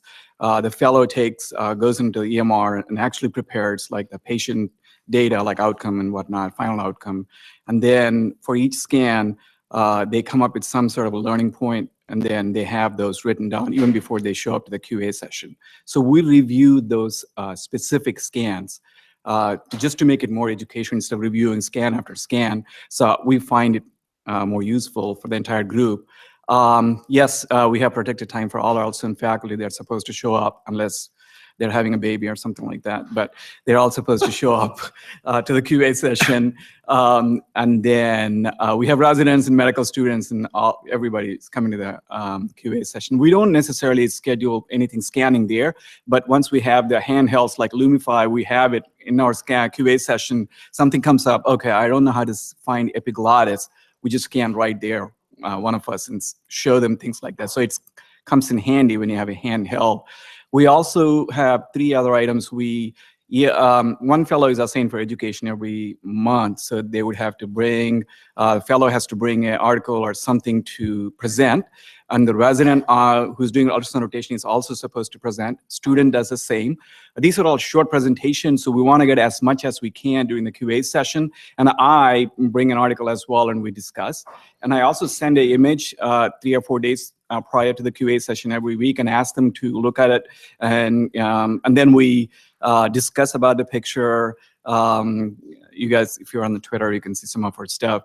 And then I send a short summary after the QA session, and the fellow also sends a short summary to the entire group. So we try to use there's a 3 to 4 hour session. We try to use every minute of it just to enhance our ultrasound knowledge base. Yeah.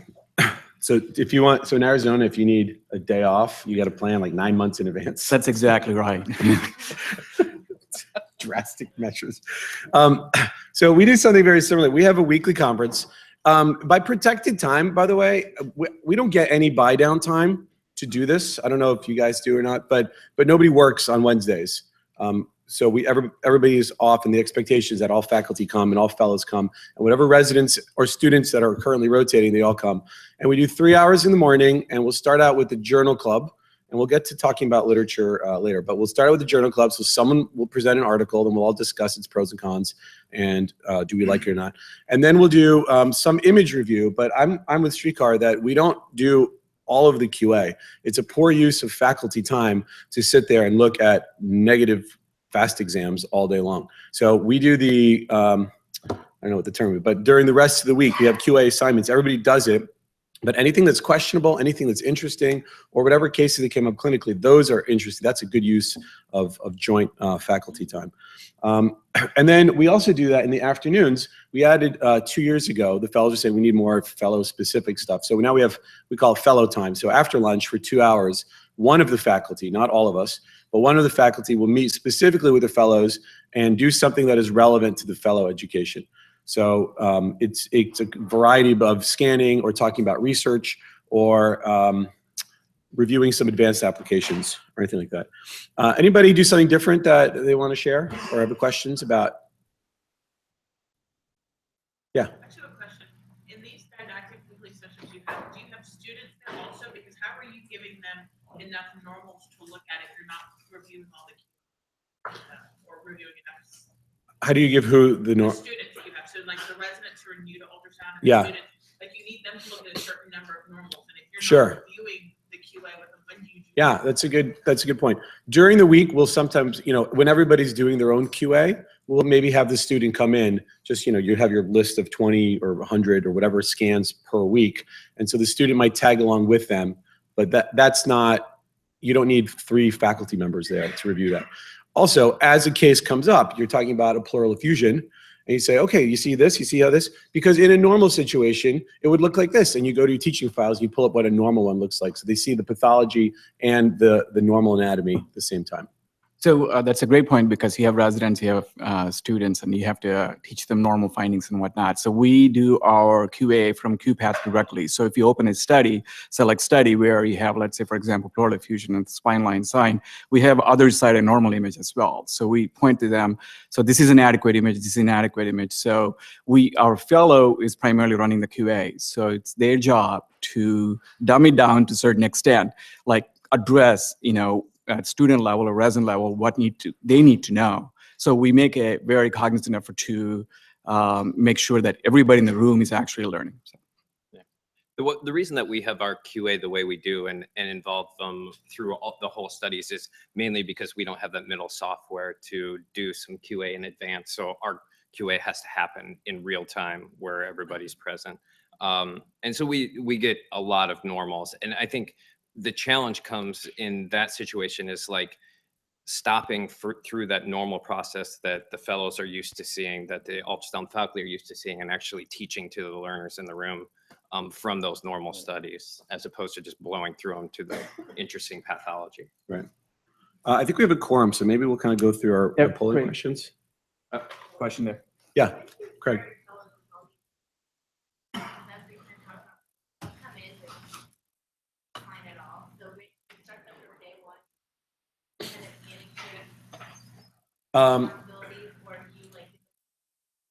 Yeah, it's a great question.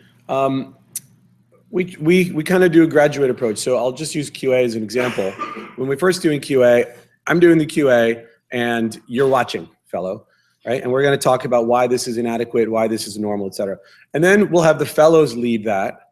And we're watching to make sure that they're arriving at the same conclusions that we would have. And once, there's no test or anything, but once I feel that you're doing things the same way that I am, then we let them do it independently. And I give them a big caveat. I said, anything that you're not sure about, well, let's review that on Wednesday. Anything that that you think somebody messed up on, that's another thing to review on Wednesday. But everything that looks totally normal to you, yes, I see a bladder. Yes, there's no hydronephrosis. I'm not interested in looking at it. That's to be blunt. Sorry, go ahead. Yeah, I was going to say that that at our program we have an academic schedule where we protect time for ultrasound faculty to spend with our fellows the first month of their training, where they have no responsibilities to teach anybody. They're just learning from the ultrasound faculty to get them up to the standard. Yeah. And then we sort of bless them and let them go out and actually educate other people. We've also found that front loading the teaching how to scan, really doing that in July and August really helps, because then it sucks if they don't learn how to do a gallbladder until May, right? I guess there are two layers to the one is scanning skills and knowledge base, and second is administrative skills and QA. So starting somewhere from December, I'm emailing my incoming fellows. These are the things you have to learn. This is our level 1 and level 2 credentials, so you have to be good with this. So when they come in, we see where you are and try to work with them as far as scanning skills are concerned. Our incoming fellow is actually spending a month with us in May as a resident rotation, so we're starting to teach our QA and stuff like that ahead. But July is a full month for us. They have like interns orientation. They have things planned out every day in July. By the end of July, they are pretty much good with all the administrative stuff. So. Okay, so this is our first question. You can pick more than one, because I know that we don't just, but the percentages are kind of weird. But it looks like, so number E, that's advanced practice, but that's like PAs and nurse practitioners. It looks like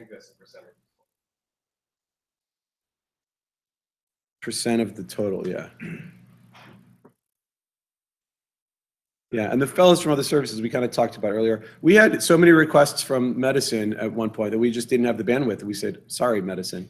And hopefully, at some point, they realize that the medical department is going to realize they have to kind of teach their own residents. It's kind of this double-edged sword where we want to be teaching people, but we don't want to be teaching people. Poll is full. No longer accepting response. Okay, good. Time to move on. Do you have a curriculum for your fellows?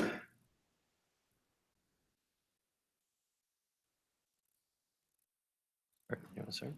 Oh, can I can answer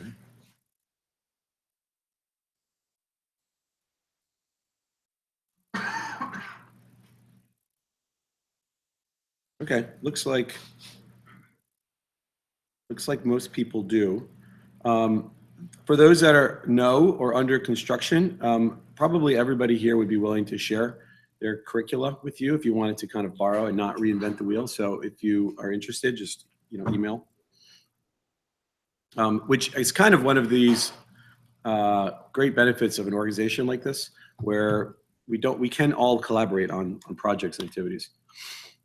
Which define represents the way you teach your ultrasound fellows. You can pick more than one.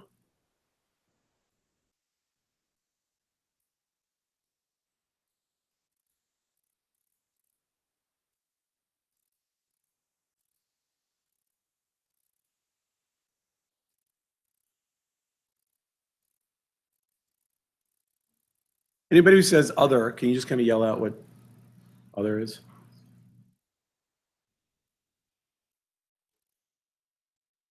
Oh, that's cool.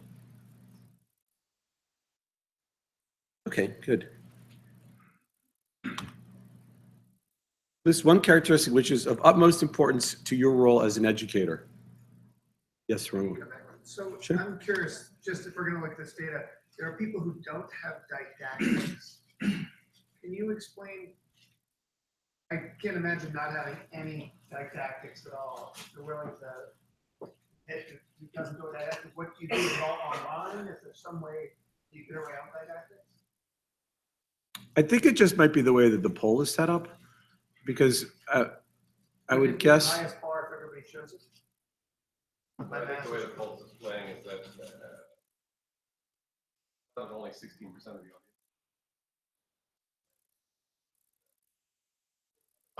Oh, so it's not, all right. Yeah, because we don't know the denominator of how many people. I'll throw out there, we have very few didactic fellows are coming, we would talk about something. They've already seen the podcasts about it. They've already read. That is a discussion on it. Not like I'm sitting with them going through my slide set as if I was talking in front of a lecture hall, but it's in front of you. I definitely have almost no didactic conferences. A lot of the conferences that we do when people are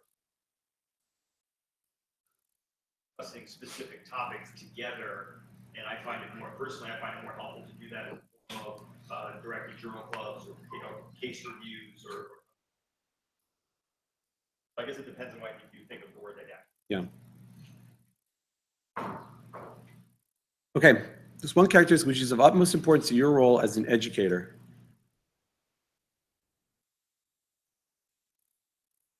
It's a good one.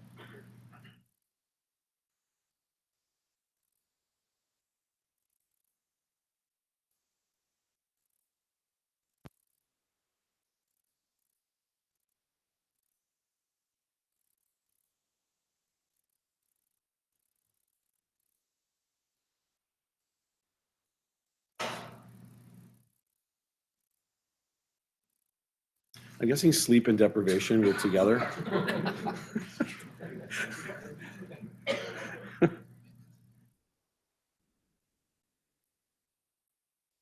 Alcohol. It's very sterile fields all over the place.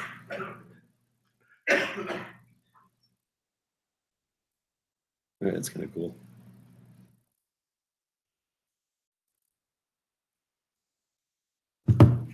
All right, Trump. How did Trump keep coming up? Are you teaching your ultrasound fellows how to teach?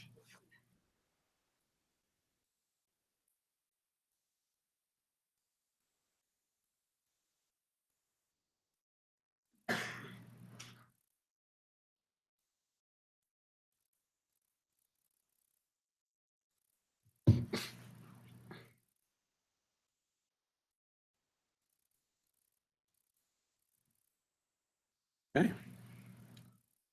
People recognize that we could do a better job of this. So we have a couple slides. We'll touch on this later.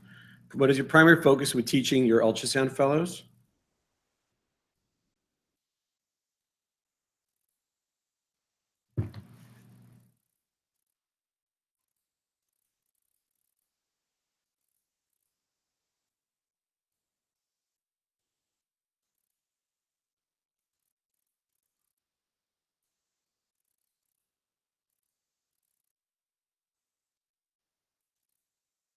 This is interesting to me because I feel like, I also picked A, but I feel like the fellow level, they should come in with a great deal of knowledge about the application of clinical ultrasound, because anybody who's EM trained had full ultrasound training during residency. And I think that we also need to be the leaders in the field of research, because if we as fellowships are not doing research, then who is? Yet nobody picked research as a primary focus. Not just basic clinical ultrasound. Yeah. So, I pick the application of clinical ultrasound, but I'm not just teaching, hopefully just teaching them about water, I'm not teaching them some different. Right. I totally agree with that. Okay, do you have a specific schedule for your didactics, including topics and dates for lectures?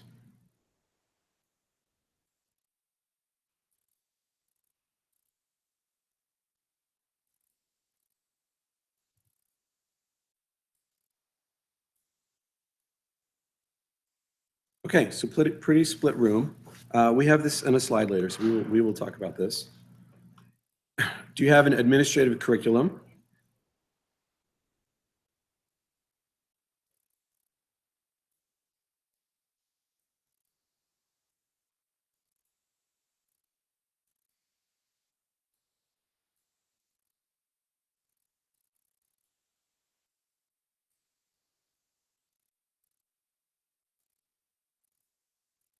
All right, kind of all over.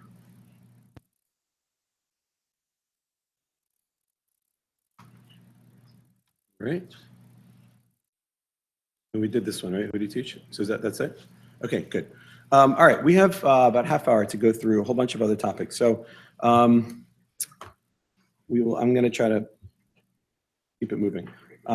So what do you teach? I imagine that probably at the fellow level, there are no applications that someone would say, no, we don't really need to be teaching that. I'm interested in the yearly schedule. So do you guys have a schedule where you set and you say July is going to be cardiac month, August is going to be ocular month? Do you set it in advance, or do you just kind of go through the year and hit topics as they come up? And then do you teach specifically research methodology? So, what is a p-value and how do you design a good study? And advanced degrees, there are a lot of fellowships that you can get either an MPH or master's in education. So what about that? We don't have a set schedule. At certain time points during the year, I try and go back through and kind of like making sure that we're checking the boxes and all the subject matter. But especially early in the year, we tend to focus on more of like the core things that, yes, they come in with some knowledge of, but they have to have sort of an advanced knowledge of in their teaching responsibilities and things like that. So we kind of focus on core stuff up early. And then we kind of use the QA process as like, as things come in, that sort of becomes the topic of the week. And usually there's an ultrasound faculty that's sort of been involved with that case as it came through the emergency department. So we'll prepare stuff ahead of time, kind of similar to what Shrikar does with his fellows. So that's kind of the way that we go through it. But it's a little more haphazard than I would like it to be honest. So we have a focus of the month, a certain area, ocular or cardiac. So our fellow presentations are focused on that whatever area we picked. So that way we cover all the topics by the end of the year. As far as research methods, we do some basic stuff, but nothing really structured. So what we have done is I went to our research director and asked to do a monthly session for all subspecialty fellows starting July. That would create more interaction between the fellows, and some good projects will come out. Yeah, we do the same thing. Our research director was really into it. And so, out of all the fellowships, the fellows come and it's a monthly session. He gives them homework as it directly relates to the projects that they're working on. And it's been really successful. We also don't have, I wish it were a little tighter. We used to kind of have it structured the year, but then something comes up and then somebody has a baby and so they can't come in. You have to move that.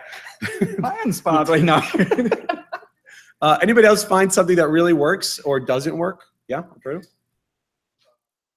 Have like a block schedule. Not necessarily, we actually discuss sort of specific that everything is checked, right?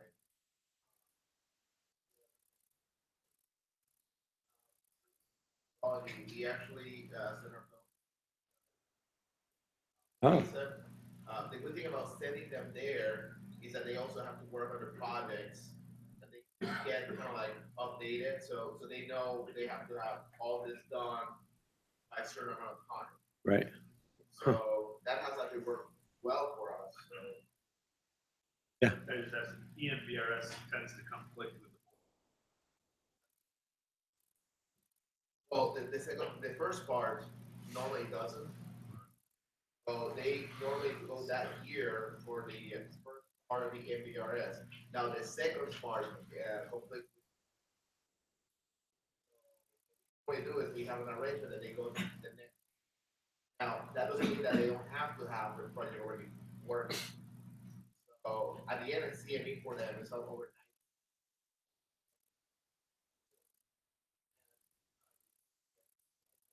Working. So if they already created that project for next year, the folks that come in, they will start with all of that project that's already been started. Do they still randomly select people to take the oral boards in the spring or the fall? I wonder if ABEM would be open to, if we as a group said, hey, our fellows, anybody go in this Embers thing, it's a requirement for the fellowship. Can you make sure that they get the fall slot? I know they entertain the requests. My fellows have done that both ways. Some Yeah. wanted to do in April, some were in September. Every time they asked, they approved the request. I remember hearing that the only logic as to the slot you get is the one you didn't want. But that just, I guess, was a lot of bad luck. Anybody else structure their curriculum in a?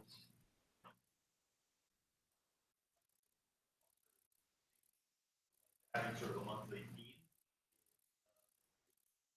Fellows, go to the cardiology reading room rounds, and I want you to go at least 4 or 5 times. If they spread that out through the year, they're not a known quantity. The interactions are weird. They don't. Yeah. They're known. It's very easy. A couple times during the course of the year, not going to touch a needle. But Right. I get to know you if you're there. And what I find that ends up happening is if you come curriculum that like that they follow like a liberal arts curriculum, and after 4 times going to the cardiac thing, if they don't want to do it again, most of my fellows get addicted to it. They want to keep going. That probably also makes the conversations you're having during a conference very rich, because everybody's talking, everybody knows that advanced cardiac stuff, and then it probably, I imagine that you get all sorts of research ideas from it. I know Arun is not here, but I think a Highland program used to send their fellows to research methods course at UCSF. They would take that class. Yeah, that's cool. So that's a perfect segue into who does the teaching. So there are a lot of, do you have, obviously your ultrasound faculty would do the teaching. Do you have the fellows also do teaching? Do you have the resident students give lectures or present a certain topic? And what have you found successful as far as outside speakers? So specifically, point of care ultrasound experts from beyond your institution. So inviting each other. We should be doing this more, I think. Just if anybody wants to come to Boston, give a talk, just let me know. Or non-point of care ultrasound experts from within your institution, such as anesthesia for nerve blocks, or the echo lab, or OB, or radiology. So what have you guys found that works? A lot of the teaching that happens in our didactics comes from the ultrasound faculty. We've had our ultrasound faculty kind of sort of naturally sort of carve out a niche in point of care ultrasound that they've sort of taken beyond just the basic applications, and they're kind of taxed with teaching those sort of things. There's people in our group that have gone the RDMS route and have like a good grasp of like physics and things like that, and so they teach the physics sort of stuff. I've sort of carved out musculoskeletal stuff. Somebody else kind of does advanced cardiac stuff. So that's sort of how we spread it out. I'm starting to try and build relationships with other specialties in the hospital, and hopefully taxing them to bring them in to teach. But as with anything in academics, is like, if I give you something, what are you going to give me in return? And so there's a lot of conversation that has to happen on that side. You're trying to teach the med students and the residents on the rotation and the fellows, but you don't want to eat up every.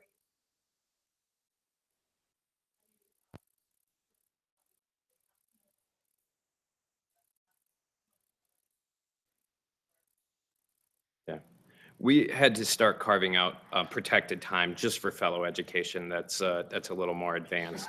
The resident education and the med student education kind of happens in that regular didactic session. We do have our med students give like a lecture as part of their rotation with us towards the end of it, but we had to carve out special time for our fellows, and I thought that was really important. So in the first 6 months, we have a lot of residents that are kind of rotating with us. So it's kind of resident and fellow combined. In the second 6 months, I feel like the fellows get very bored with like that core application of stuff that they do week in, week out in all their scanning shifts. So that's the point of the year where we sort of turn the dial and say, let's spend special time with our fellows and do stuff with them. I don't know, do you have a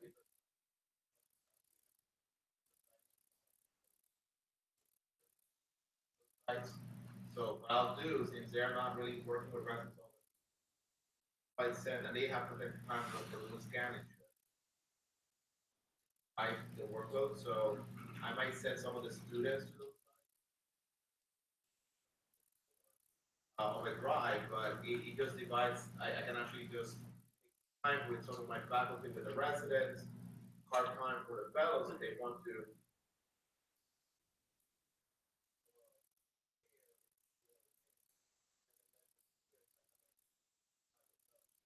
I know that doesn't always happen for everybody, but if you have different sites, that might be a way to all at the same time. Now, if it's a medical student, I might pair them with a resident sometimes because they're still. But We tailor our conference to the fellows because anything that's going to be interesting and new to fellows will also be interesting and new to students and residents. And we don't, the hands-on scanning, which is our next topic, is a little different because it's much harder to, fellows get a little bored when a student's just learning how to do the FAST exam, right? They have the same feel we all have, which is like, give me that, it's right there, just grabbing the probe. But yeah, I find that if you keep it to the fellow level, students and residents are very smart. They figure it out. Yeah, Risa. So related to outside speakers, we can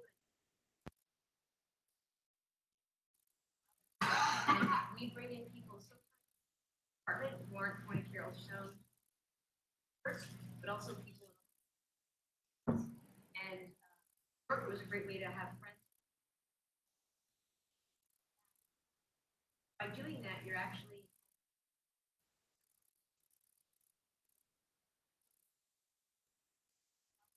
Right. It ends up interestingly being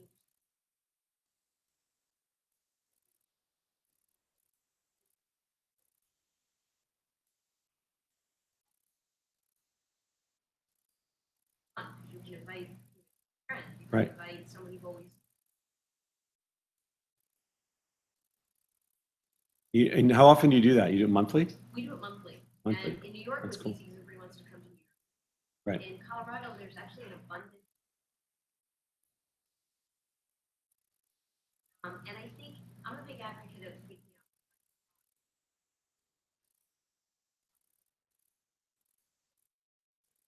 all of us, as we talked about in research. You can bring in people that are mathematics or the IT piece that you need to fill in. Ivy Lab to talk about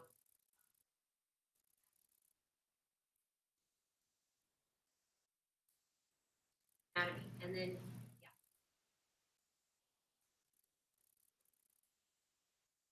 practice in terms Right. of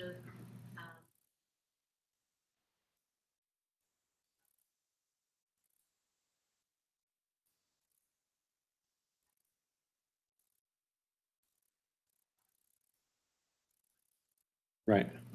That's a great idea. Yeah. We've done something similar. We pick expert in certain area, like Arun does so much nerve blocks. I keep bringing Arun's name. I'm not related to him. Because of the fact that it's so good with nerve blocks, we invite him. He not only lectures for residents, then he spends 3 hours like scanning the models and showing different areas and whatnot. So our fellows really liked it. So we can't do every month, but because they're in Tucson. But cousin Arun gets very busy, so he can't come every month. All right, let's talk about how to teach them to scan, right? So this is more the image acquisition portion. How do you guys structure your scanning shifts? Are they always supervised with an attending? Do they sometimes go independently? How do you know when they're ready to be independent? Do you pay a lot of attention to teacher to student ratio? Do you do it if you're supervising, do you do it while you are working clinically or not when you're specifically not working clinically? How do you pick the patients that you're going to scan? So talk about your scanning shifts. So our scanning shifts, our fellows do 6 scanning shifts a month. They tend to be the educator in that process. They're paired up with a resident and a medical student usually. We've had issues with it being a little dilutive, both for the fellow and for the resident if we had more than one med student. So we've had to kind of we've kind of had to pay attention to that, like scanning ratio of the number of learners that are involved with them. They pretty much do those independently. The one-on-one scanning happens at the beginning of the year so that we kind of have them up to speed to where we feel like they can educate that rung below them. Yeah. And there's ultrasound faculty that are available, but usually they're working clinical. So we don't do any scanning, separate scanning shifts. So one of my colleagues, Lori Stoll, she sits and takes the master schedule. She puts all her shifts, all ultrasound faculty, and she plugs all the students and residents. And we try not to combine fellows with the residents or students just because they want their separate time with us. And then they have a dedicated Philips CX50, they take it. So that way they're uninterrupted scanning. All of them are supervised scanning shifts. None of them are on their own. And sorry, you say there always is a faculty member scanning with them? Yes, that's right. Who is not working clinically? Who is working clinically. Who's working So none of them clinically. are non-clinical shifts. We never come for any scanning shifts separate. So you Because only do it, yeah. We're only doing when we're working in ED. So the feedback I get every single time I put an evaluation is I want more time scanning with you, right? Like not just me, but our faculty, right? We don't get enough of that. And that of course is not much of a surprise because that was the exact same feedback I gave when I was a fellow. And like fellows are really clamoring for, for individual attention. And every time that you do it, they're like, wow, I just learned so much for stuff that I didn't, I thought they know. So that to me is a big challenge. How do, that's extra time on us. Now, the benefit of doing that individual time is that you're not pulled to go see that next patient, and you do have the time to really get into the nuances of it. When we don't have that time, which is most of the time, doing it while we're working clinically also works pretty well, because what you get from that, which you don't get if you're just scanning on your own, is the clinical context, right? They'll come to me and I'll say, oh, that guy over there, he's short of breath. Go tell me why, right? And then they have to figure out, let me go do heart, lungs, IVC, and then come back, or maybe you've thrown a DVT, et cetera. And then they'll tell me what it is, and I'll look at their image and say, okay, great. Well, based on this, I'm going to now cancel that CT, or I'm going to give him diuretics or something like that. And so I feel like that's a good way for them to kind of understand. 'Cause that's the third component of teaching. How do you integrate your findings clinically? And so you really get that well when you are also taking care of the patients. And that's also good because you don't have to come in on your own time. But you really kind of need to do a mix. So besides the clinical context, just one thing is like we really want our fellows to see how you need to scan during your shifts, so how you need to manage your time, how you can still teach. This is what you're going to do next year. Yeah. So that is the reason one of the reasons why we do this, because they have to pace themselves during the shifts and do all of these upcoming years. So I think they see it firsthand. There was a question over there.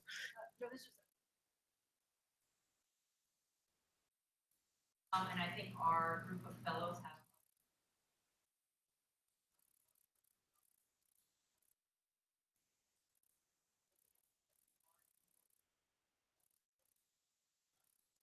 our fellows are required to do 10.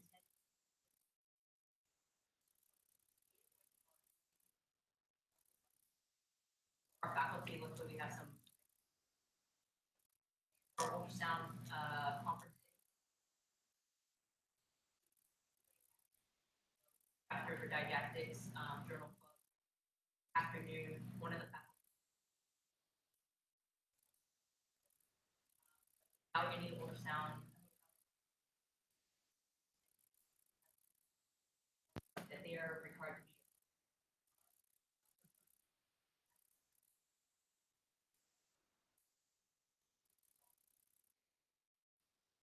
be. Nice. Most of the times between conference and then some other ultrasound.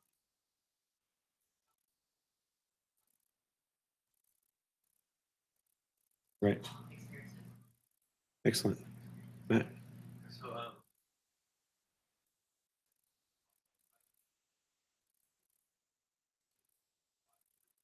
and so, for example, a lot to train the residents as well. Then it's our first fellow, and it was an issue because our resident rotation was 2 weeks resident, and throughout the year, and about 13 resident 1 month. Problem is that a lot of residents didn't have good background medical school yet, training to pick up. So we had to faculty to be able to train those residents how to scan the very first time. So what we did was we changed that. We made it also was we had the residents overlap each other. So the first 2 weeks you're learning, then the second 2 weeks you become other resident who's on their first 2 weeks. And we actually found that worked really well for resident training because it gave them 2 weeks to learn and then 2 weeks to actually also worked really well because when we were successfully with the fellowship and we had fellows coming in, it was great for fellows because the fellows didn't have to be in there passing him for the first time.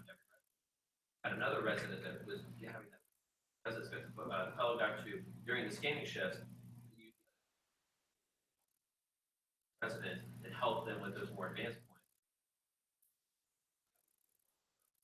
Fellow scanning shift, and then having the fellow with the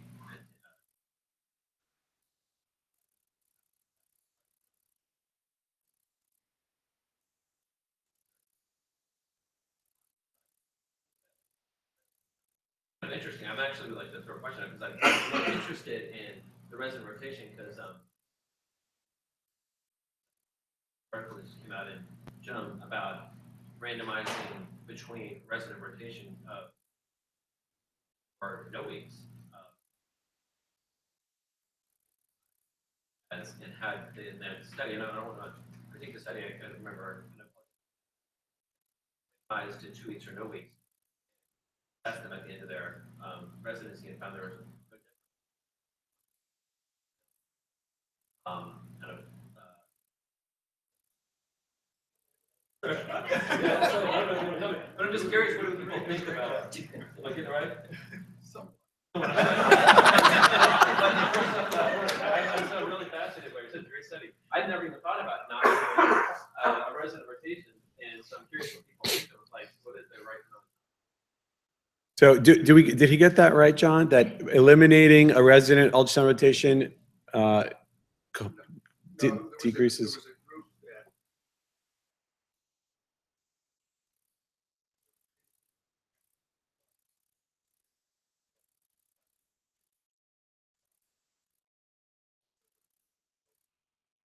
Yeah.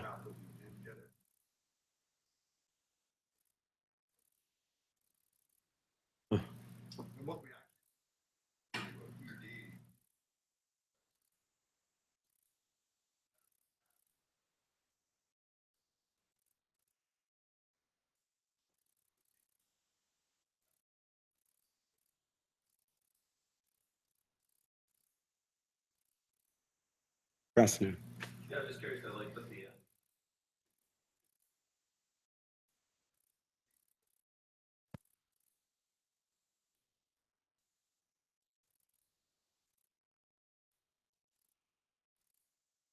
The other thing before we got to move on, but before I forget, I do feel very strongly that you really you need to pay attention to that teacher to student ratio.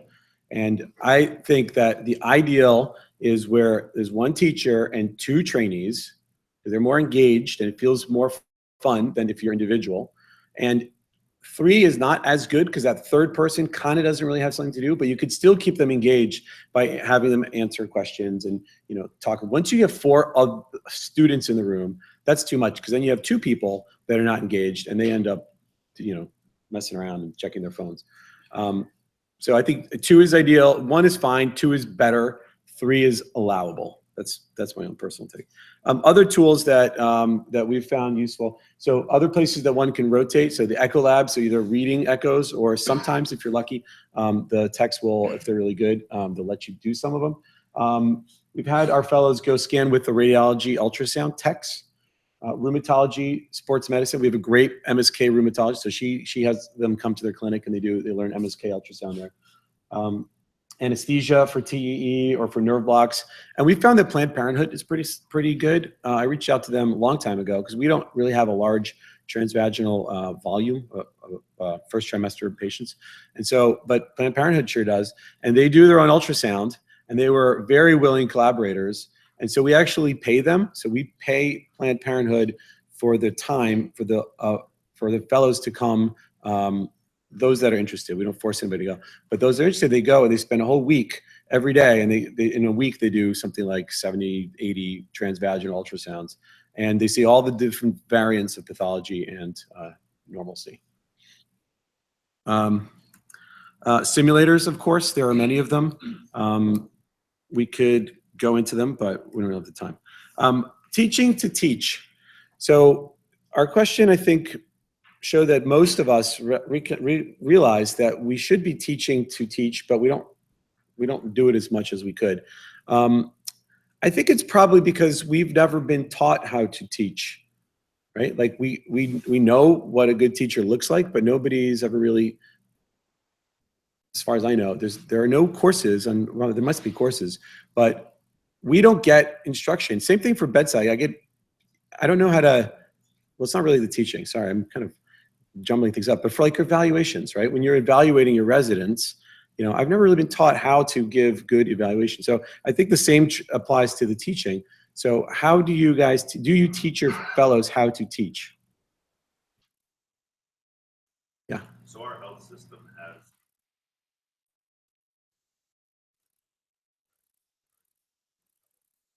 courses. It's not specific to emergency medicine. It is any, medical educator in the health system. Nice.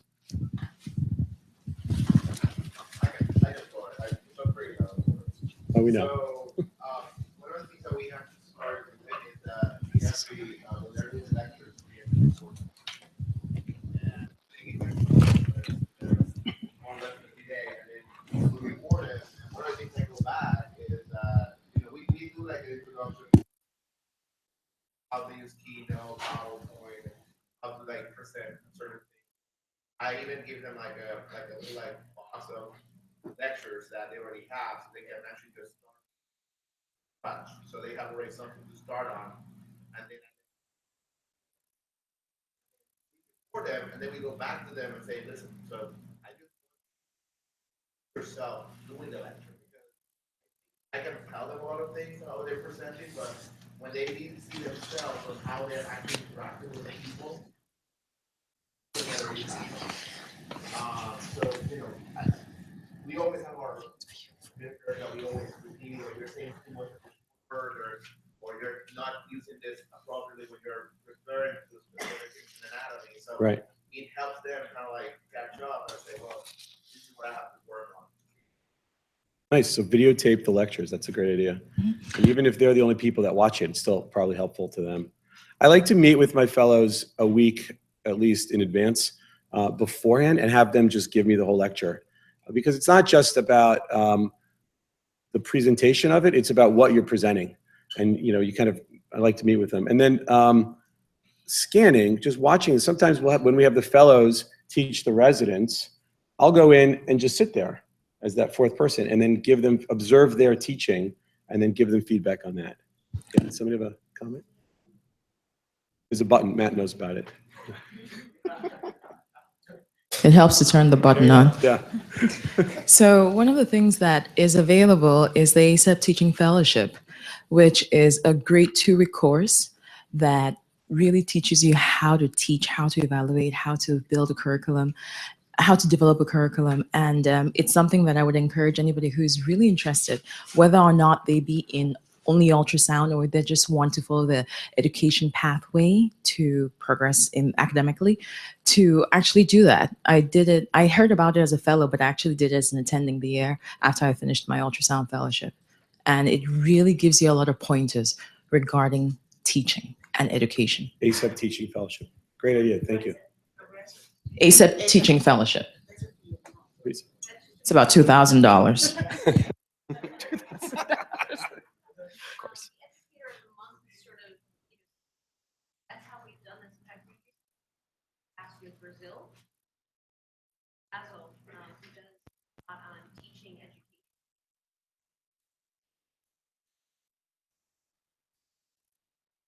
Nice. Rogers also runs a teaching course. Good name. 2 weeks to dedicate to the basic teaching. Like tech, like the adult learner, like very like cutting edge sort of education stuff. Nice. Jason. I would also bring up that all of us are in academic programs. Hard to have some sort of faculty development. So there are some resources that may be available through the school. Some of them are not all of them.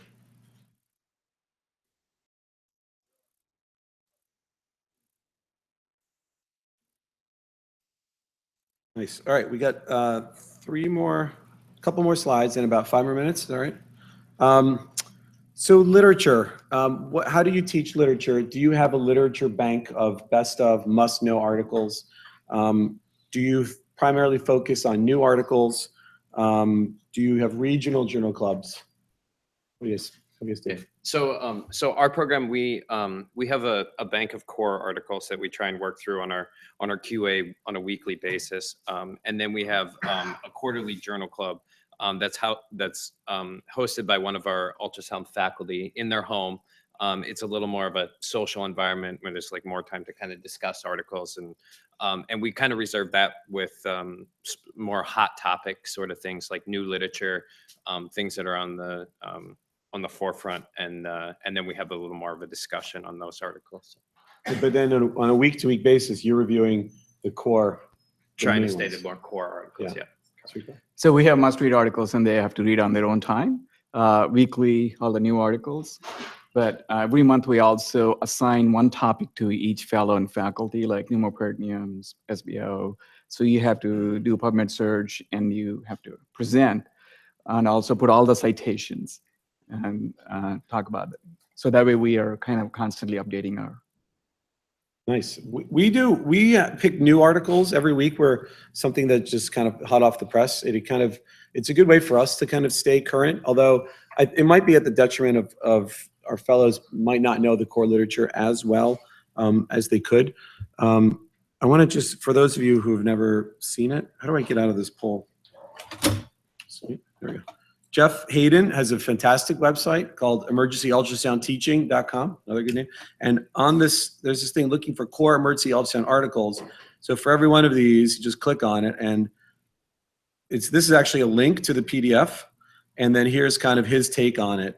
And so this is a kind of a great resource that you can look to if you're just looking on, let's do a biliary month, and look at this, Gaspar et al. Many people in this room, that's kind of neat. So this is a great website, and I've kind of gone through it and made a list, my own personal version of this, because there are just too many articles for everybody to know, but it's another great resource. This would be an interesting SCUF project to kind of come together and make a consensus for, we as a Society of Clinical Ultrasound Fellowships believe that here's the minimum that every fellow should know every one of these articles, because they do have to know the history of why we do what we do. Are you volunteering? Maybe. The other thing that we did in residency that we haven't done in the fellowship yet, but I think would be a lot of fun if you have more than one fellow, something called literature battles. So this was at Kings County. It was great. Every month we'd pick some controversial topic. So for example, hyperbarics. Is it helpful? And one fellow is pro and one fellow is against, right? And so you could do it for ultrasound, obviously. We need a fast in pediatrics, in pediatric trauma. And then you debate it, and then you have to, and it's purely literature based. So you have to really get to know the research, and then you come there. It kind of like the SAM session that Chris Rea organizes. But it's specifically literature battles would be kind of a nice way to go through all of these topics. Anybody else? Yeah, Risa. I just want to say that I got the idea from Arun.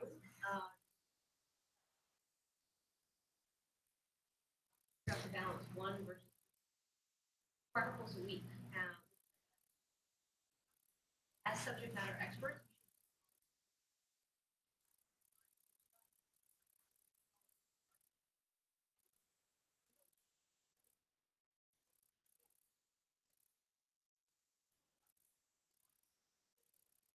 are thankful that you've selected articles that you deem worth reading. A lot of people who every week will come down and say, thanks.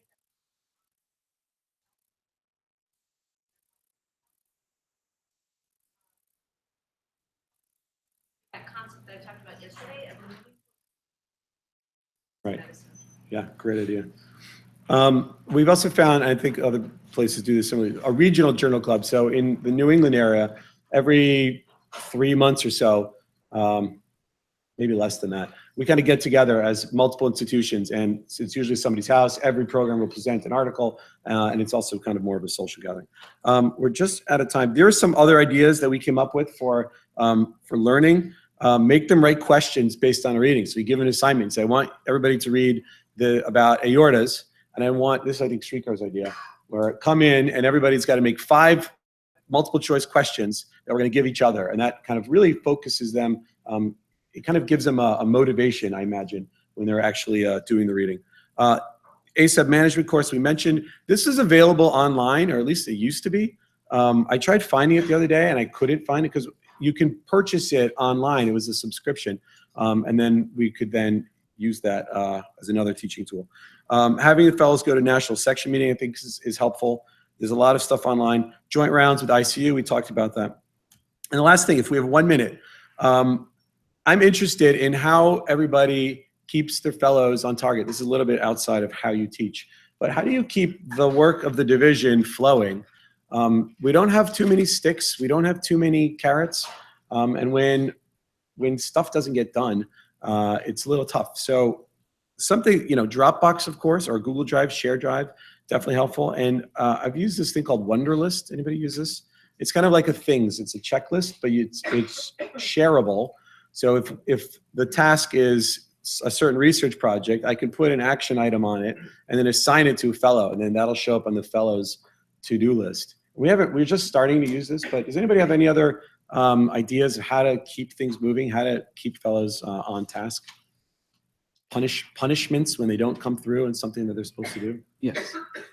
Somebody back here. Go.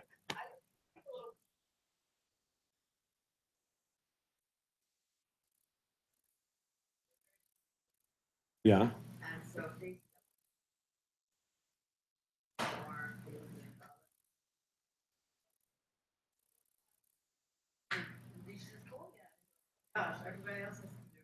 Yeah. Right. So speak to their inner drive. We actually started that for QA. We have a board, like a whiteboard, and we'll have the QA week, and then you walk in, it's very visible who's not doing their part. That's a good motivator.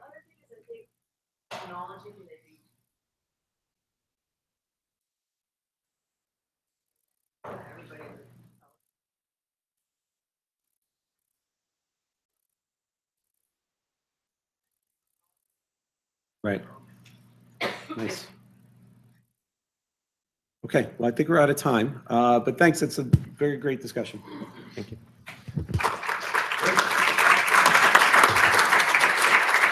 Thanks, guys. We're going to take a minute to swap out and bring down our next panel. And I don't have the list. Our next panel to talk about accreditation and certification. So if we can get Romolo Gaspari, Riza Lewis, Matt Fields, Pat Hunt, and Rachel Liu to come on down. Do you need anything in particular support-wise? No. No. Nope. I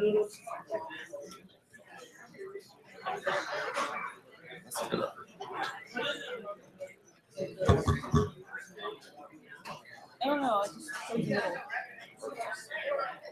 What's up, man?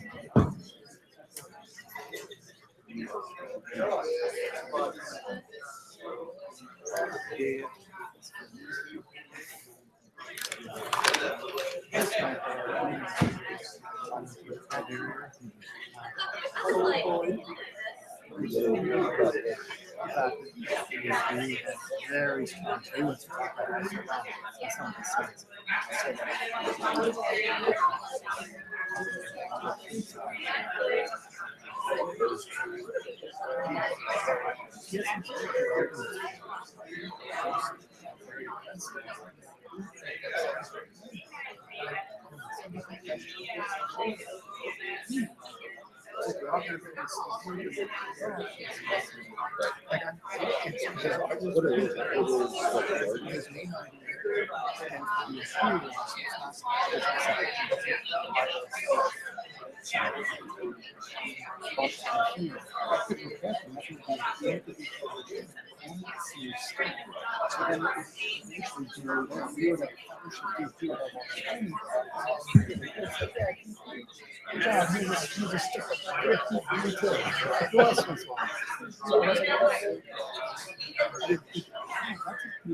That's what That's not this form.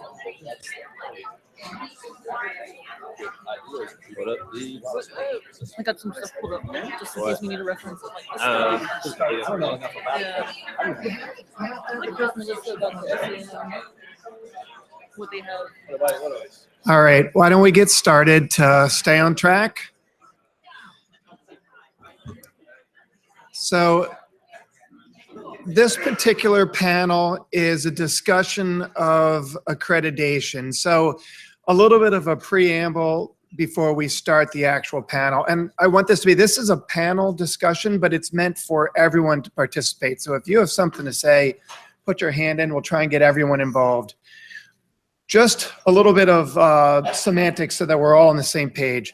Accreditation and certification gets thrown around, and sometimes when we talk about it, we will switch it. In fact, I'll be surprised if during this discussion we don't drift from one to another. But to be perfectly clear, accreditation is the program. We're talking about program accreditation. Certification is the individual. That would be like the test you take.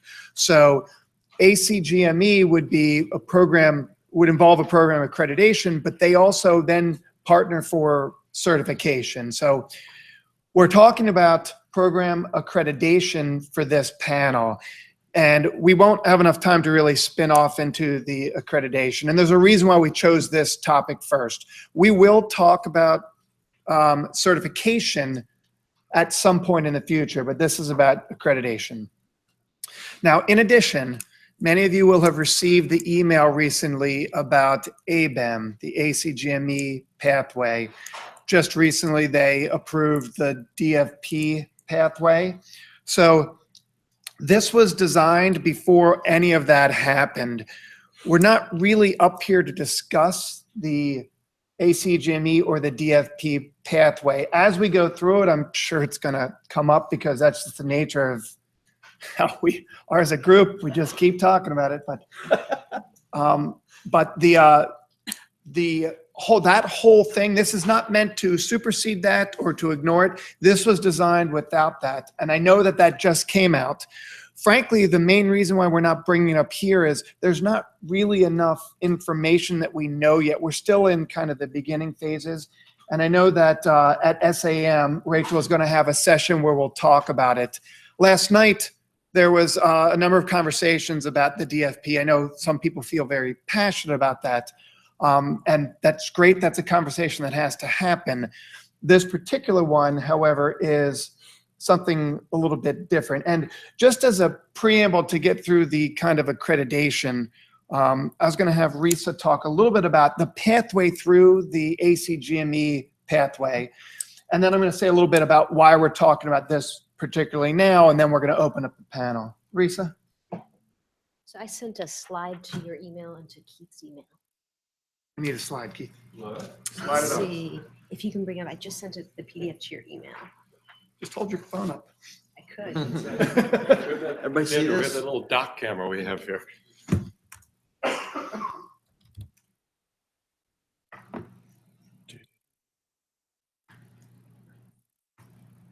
Just-in-time conferencing.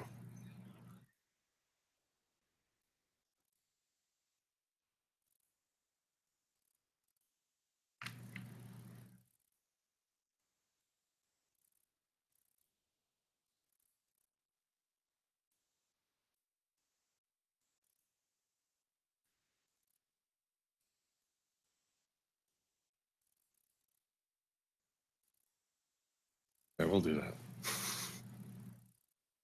You emailed it? Okay.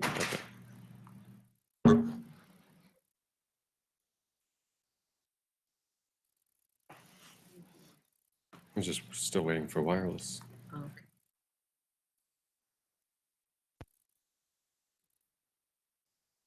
There we go.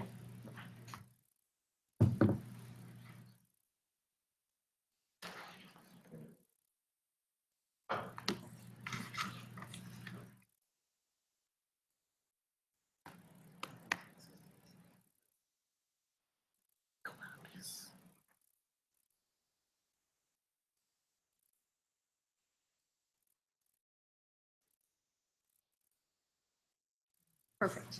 Okay. So I was asked to just be a bit of a historian and give you a little bit of background. So I created a timeline from where we started to where we are today. And just briefly, if we look at 1993 as the training of the first fellow, we talked about that yesterday. 2001 as the first set of American College of Emergency Physicians guidelines. So 2007 was a banner year. So that's when EUS fellowships really came together. And it's also when Vivek Tayal was head of the ultrasound section for ACEP. And he asked me to head up a subcommittee. It was entitled the Subcommittee for Subspecialty Development. It was a lot of words. And what we were asked to do was to look at the different potential pathways for standardizing point of care ultrasound fellowships. So it was a many member group for this subcommittee. And we looked at different pathways and different subspecialties.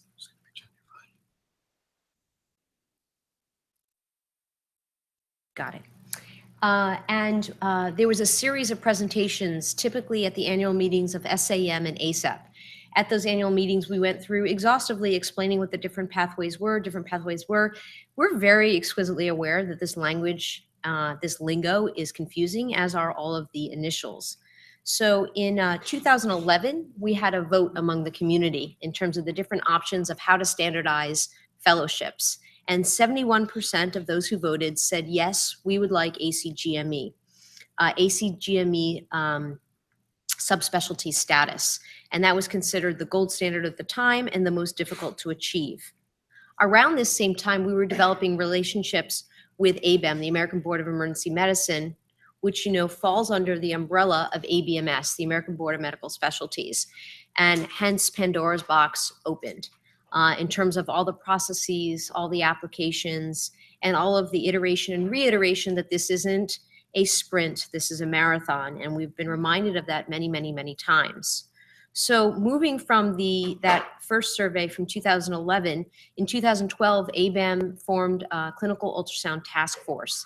And that has designated representatives from the SAM Academy, and there are two from there, and then two from the ACEP ultrasound section. In addition, both ACEP and SAM have a representative at large that's not an ultrasound subject matter expert. That CTF, the Clinical Ultrasound Task Force, is in existence today, and it's had varying levels of activity, inactivity, activity, inactivity, and we're now entering a period of activity, hence the emails that hopefully you all reviewed, sent from Rachel and Matt Fields on the listservs. So here we are today, it's 2017, and ABEM, the American Board of Emergency Medicine, has put forth a table for us to start thinking about two options, ACGME gold standard, the subspecialty status, or an alternative, the DFP. I'll stop right there. Sure.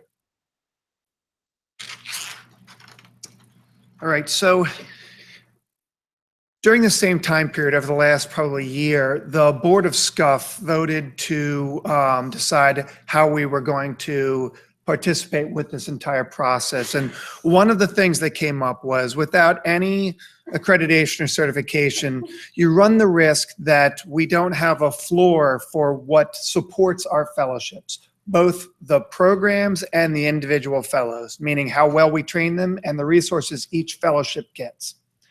That's the point of this whole process. The board voted last year that they would step in to offer accreditation and potentially certification, not to supersede ACGME, but to fill in the void to prevent any other agency from stepping in. And there are a number of other agencies that want to step in for both accreditation and certification. So agreeing to step in, SCUF, we've debated this for a bit, and in fact, that's what this panel was about. So if you were, as a fellowship director or as a program director, if you were to look for accreditation, there are a number of places that we can go as a group. And in fact, that's what we're going to discuss now. If SCUF steps in, what does that mean? What's the ramification? Should we have another group step in? And in fact, that's specifically why we have the group of this panel to come together. So the questions we have really relate around that. And that is, the first question for the panel is, if the Society of Clinical Ultrasound Fellowships were to step in as an accrediting body, what are the true pros and cons as a group? I'm going to throw that out. We'll start with Pat. From my opinion, the first pro that jumps out is the fact that it is a body of like-minded individuals policing ourselves versus having an outside agency make rules for us. And I think that's maybe the biggest argument for SCUF to be involved and drive that, is that we control our own destiny to some extent in terms of what we elect to do. And we're not beholden to another group who may or may not have our best interest at heart. And the fact that SCUF is made up of, at least the board of directors is made up as a cross-section of the major sort of emergency medicine institutions, gives us sort of input from each of those. That to me is the biggest advantage of having SCUF sort of drive the boat on accreditation. I just would say, first of all, I support somehow standardizing fellowships and standardizing who we're graduating as fellows. And we need that because based on some of the, there's a lot of variability. And it would be good to know that what you're hiring when you're hiring someone that's point of care fellowship trained. So we need standardization. How that standardization occurs, I don't think at this point I could be wed to one pathway or another. I think the reason I like SCUF, one of the strong positives for me is that it's non-denominational. There are a lot of politics and a lot of history, and we don't have all the elders in the room, but in terms of the history of ACEP, in terms of the history of SAM, in terms of ARDMS, which is maybe one of the organizations we don't want to talk about that may want to have a role in our future. I think as emergency physicians, we like being in control of our future. We like having a say. I think SCUF has a very, very, very good track record of being productive and really doing things for us with hours of specialty. I would agree with Pat and Risa, representing SAM, and in 1 year, ACEP, I guess, you start to see kind of the things that specific organizations like to take control of. And it may not be in our best interest in terms of our community body to have some of those things assigned to one particular organization. And the things that have come out in the last couple of weeks regarding how all the societies are standing forth to say we're not doing merit badge medicine anymore.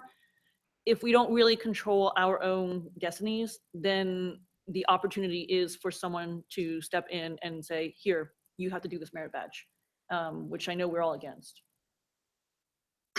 Yeah, this obviously is controversial. And so I want to start off by saying something completely non-controversial.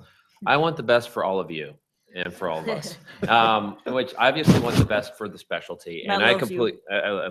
And I completely agree. We need standardization. I think that's what people are stepping in. Other organizations, I think you're going to talk about critical care, are starting to do this. And we've been the pioneers of point of care ultrasound, and we risk being run over by other organizations if we don't act. And so I really believe we need to act.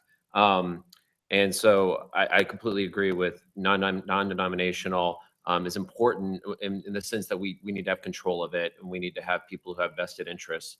Do you want me to go ahead and start kind of say from the ACEP side of things? Yeah, so I guess the next step is we're standing up here. We start out by saying SCUF because that's where we are, but you could make a valid argument that ACEP is the largest emergency medicine group. So they already have an accreditation pathway for clinical.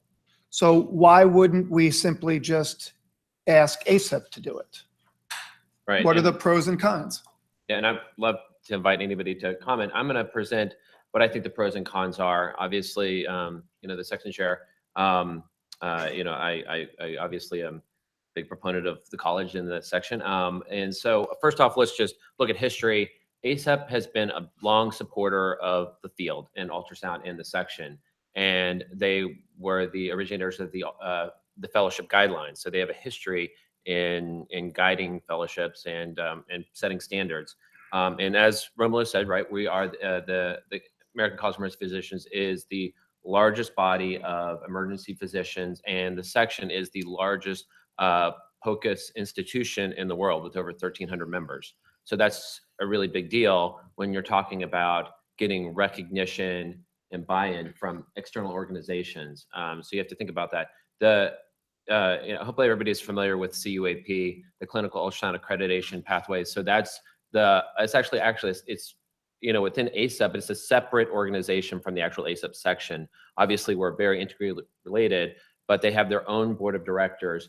And so they have already created a framework for credentialing ultrasound divisions within emergency departments.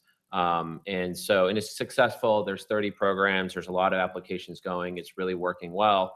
And one of the, the ideas there is that same framework can be applied to accredit fellowships very easily. And if we're talking about an interim solution, is I think what we're kind of what initially we were discussing with this is that, ABMS and ABM are doing their thing, and obviously we want to work with them, but we're talking about the need to maybe start something sooner and maybe do an interim solution.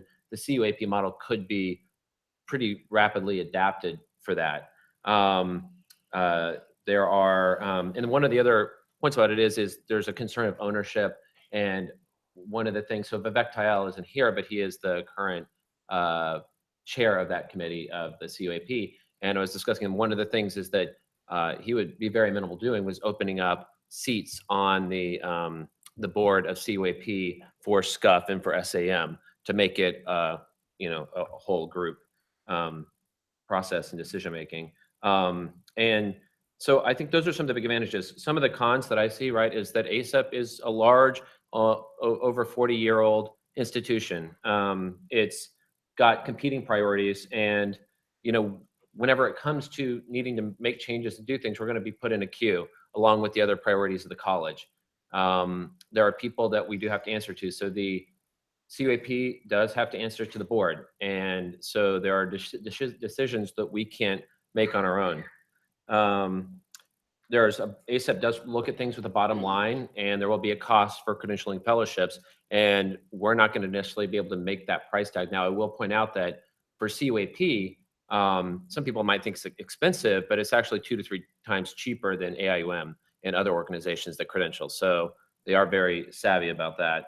And one other thing is that CUAP is separate from the section, but on the people within the section are often the workforce of CUAP. And the section's busy, right? We have committees dealing with reimbursement, safety, education, community, et cetera, simulation. So a lot of stuff going on. And so it's, again, competing priorities, and, as opposed to alternatives where the group is totally invested in just this one task. So I would say overall, the biggest advantage of ACEP to me is the backing of a large, established, and powerful organization that has been a leader in point of care ultrasound to this point, and getting that recognition. And then I was talking with Vivek about this, and his public stance on this is that he feels that CUAP is a good working mechanism that it can accredit fellowships with cooperation from SCUF and SAM. So I'll put that out there. Maybe I'll just go through what SAM has to offer, and it's not nearly anything as in-depth as co-op. So SAM does have kind of a pathway where they can accredit fellowships. So current fellowships that use the SAM process right now are like research, global health, education and SIM, and admin fellowships. And in talking to SAM more about this, it's more like a fellowship approval process, not really an accreditation process. And if you think about those kind of 4 fellowships that I mentioned, none of them have a skill that necessarily needs to that has to be that we have to show competence in. So it's easy for them to go through that kind of pathway, but I think if we try to follow the SAM model, there's no one at SAM who could set up accreditation pathways or determination of competence of fellowships, or, like those kind of things that we need to show we're proficient in. So it would end up falling back on, this group. And, a lot of us are members of both SAM and ASEP, but there are plenty of people who are members of ASEP who don't ever go to SAM. And so I think trying to do something like that, we would cut out a large proportion of our community who needs to have a voice in the process. The fellowship pathway that SAM has is also pretty much done without too much admin support. And I think for the things that we need, we would probably need a lot of admin support that we need to dictate ourselves. So the strength of SAM is that we would have the backing of primarily academic programs, and that's kind of all of us. But I think there are several cons in that we don't have the admin processes, and we would be cutting out a large proportion of our community. I'm just curious, by maybe a show of hands, how many people are ASEP section members? How many people are AUS members? Thanks. Well, there's 200 AUS members right now, so compare that to 1,300. Okay.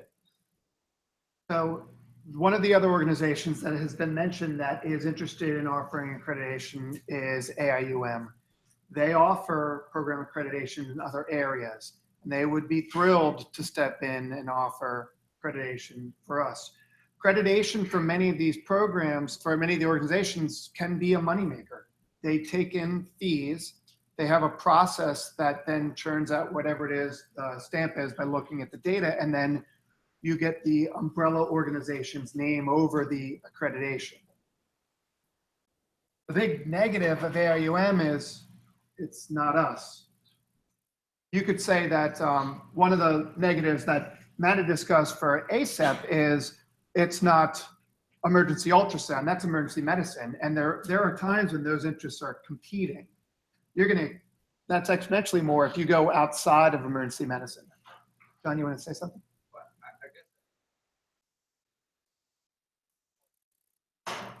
Credits.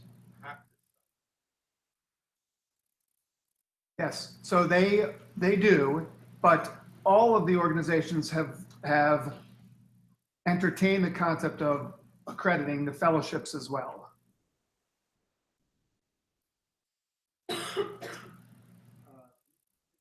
Thoughts as to, as we're moving, recognize that there are a lot of other specialties that we don't need. How would body affect that? A critical care fellowship, does that make sense that they would be certified by?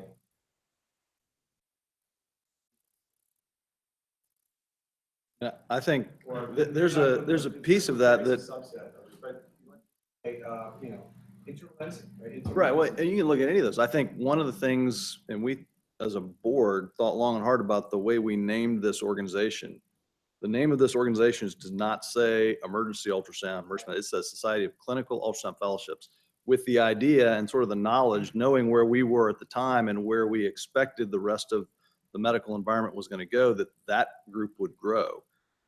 And my feeling on that is that there's no reason why this body can't begin to entertain those fellowships as well, whether it's primary care, internal medicine. We have peds EM folks here, the critical care folks. It makes sense as a body of individuals that are doing point of care ultrasound that we can represent all of those to some extent. Obviously, right now there's a huge bias for emergency medicine because that's what, is there anybody in the room now that's not emergency medicine or pediatric emergency medicine? Or you're afraid to show your hand? So I think that's the case, but there are fellowships that are beginning, and I think there's certainly an opportunity there for this body to expand with. That's totally right. And that reason, SCUF would be a great choice.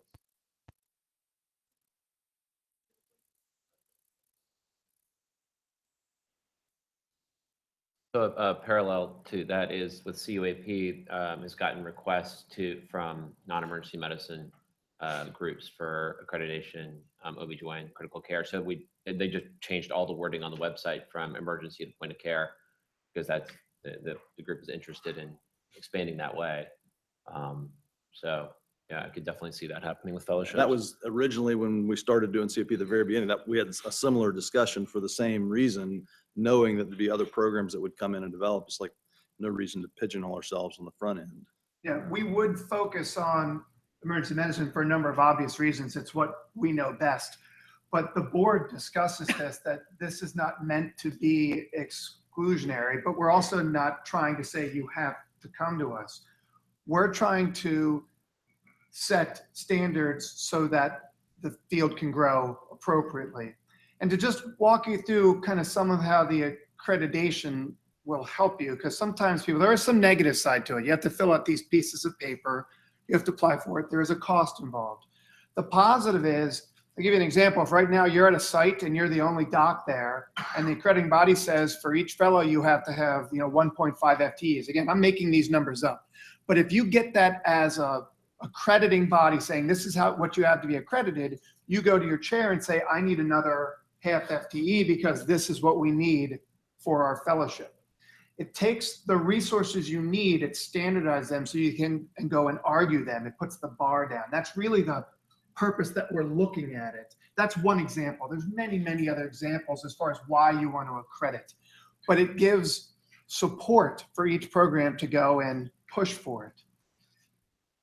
The downside is if you have a program where you can't match that, then that's an opportunity to either go and get that or you have to look at what you're doing. And that's honestly the flip side of this. And we don't want to point fingers at the programs that do things one way, but there are certain things that there's gray areas where nobody knows what the best practices are.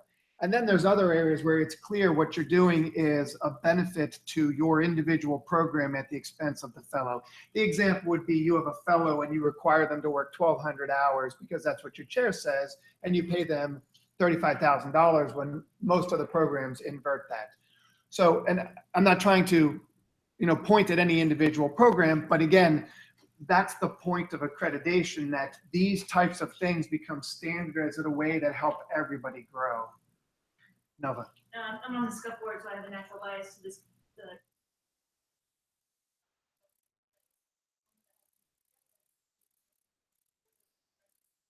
Not a secretary, without a infrastructure at this moment to do anything more than how do we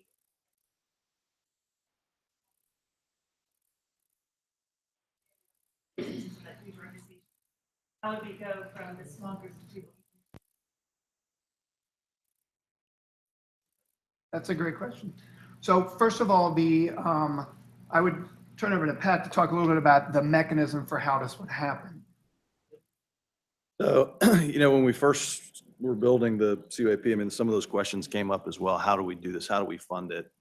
What's the price point on doing that? And there was definitely an advantage because you had ASAP behind you that could provide some of those resources. SCUF has some resources, but certainly not anywhere near that level of resource.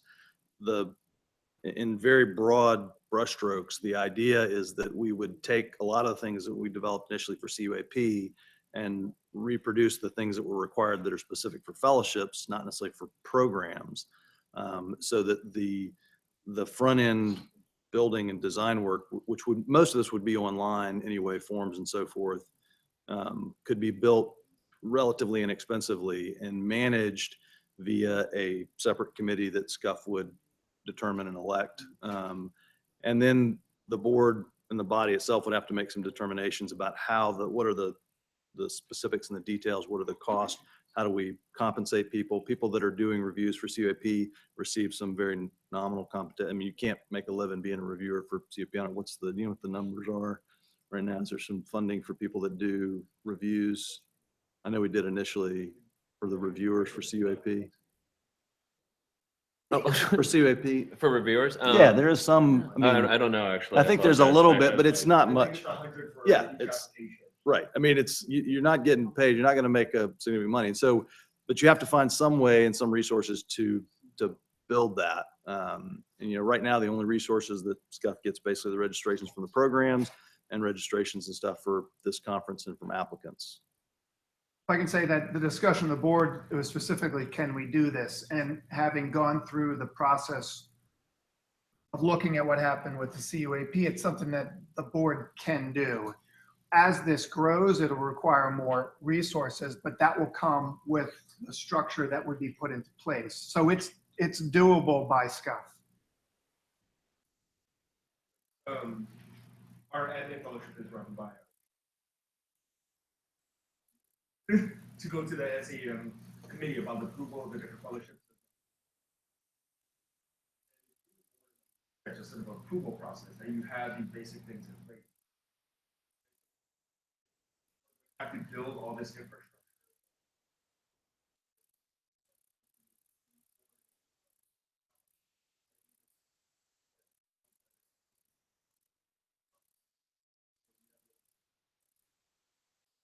You have to do all that work regardless of where it sits.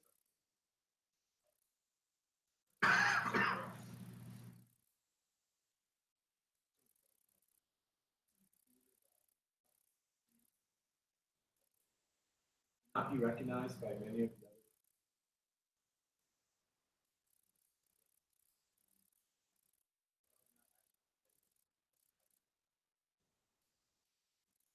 So that question right there is my biggest fear, not that particular one, but the splintering of emergency ultrasound or clinical ultrasound, that all of a sudden we start orienting in different directions.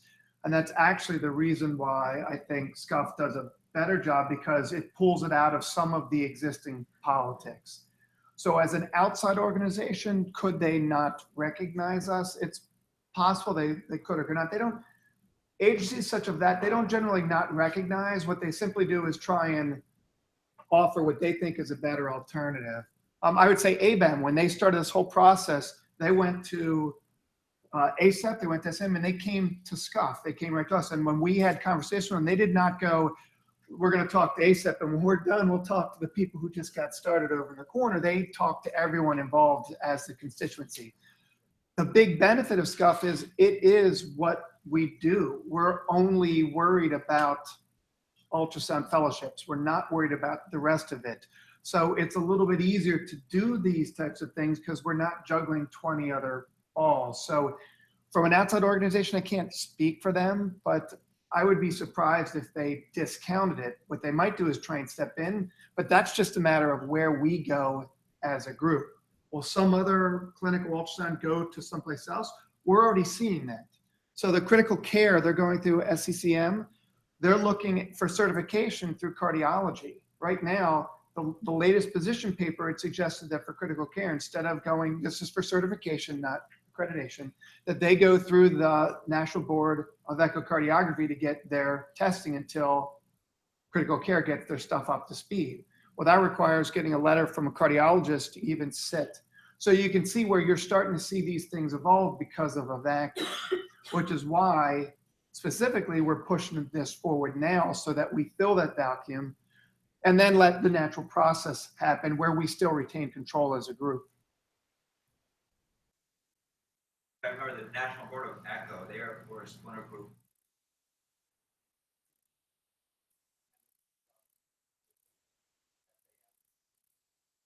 Partnership with a big national board of medical examiners.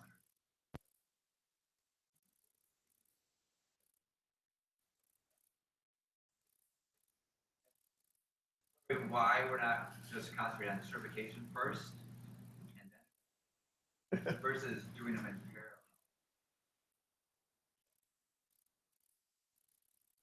I can say we can do accreditation in probably 6 months to a year. Certification is a big lift, a big lift. You heard the conversation today about competency. Just putting together the question bank appropriately is going to take a lot of time to figure out which way to do the clinical portion to get your image acquisition piece. There's a lot to be done on that, and we're actually working towards that. It's just that's so far ahead, and it's going to take everybody as a group concentrating to make that happen, that we can't fill that void in 6 months or a year. it's going to take a long time, no matter who does it. Even if ACGME steps in and does it, they have to then go forward and get a certification exam, which would take the same or a similar workflow. So the quick answer is we're getting the low hanging fruit because it's low hanging, and then we're going to move on to the more difficult challenges. So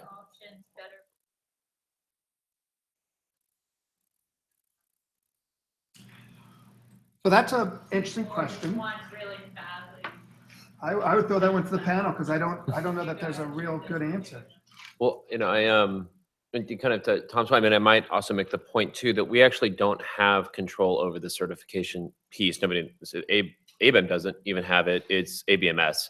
And so as Risa's timeline, points out, like this has gone on a long time. We just can't. So we have the ability to start interim accreditation. So it's something within our control. And right now, ABEM is looking towards the surveys. They're looking for information to help them push forward with it. And an alternative strategy is if we start to do things that actually might help guide, push things forward by what happens. And then if we do, eventually there will need to be a delegation of an accreditation body. And if there's already one that's put a framework in place, it's probably going to be the natural choice of that. We can't promise that or say that, but so I don't know. The other question, I mean, I'll maybe put to somebody else, whether by us doing this, does that change the course of which pathway we go down for certification? I don't know that will or not. There's other factors involved, but it could. I guess I could add, so ABEM wants to know what's going on within our community, and the intent us regarding conducting a survey is to get an updated finger on the pulse about how the community feels.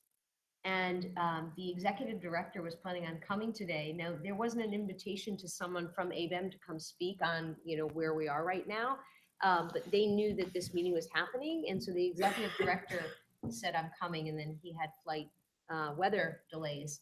So I bring that up just to say that SCUF has really caught the eye and the ear of ABEM, and they have realized that it's sort of on equal footing, almost. There's not yet represented on the task force, but in terms of the importance of SCUF to this whole process and the decision making. There's another piece I was going to say about sort of work against or work for. I guess I'm much more seeing this as very positive. The more that we can show, look at how much we've done, look at how much we've self-regulated and standardized, look at how we police, look at the process we have in place, look at the match we have in place. It's very impressive to an overriding board to see what we've done. I think it just gives us something in place, no matter which pathway we go. So I don't know that developing something like this will actually affect which pathway we go, but it's more important to have the piece in place instead of waiting until the pathway is decided and then implemented, which will probably take another 10 years, to be honest, at least. I don't know about that.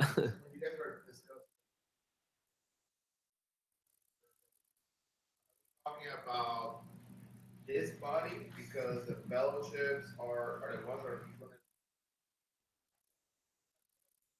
fellowship training decisions.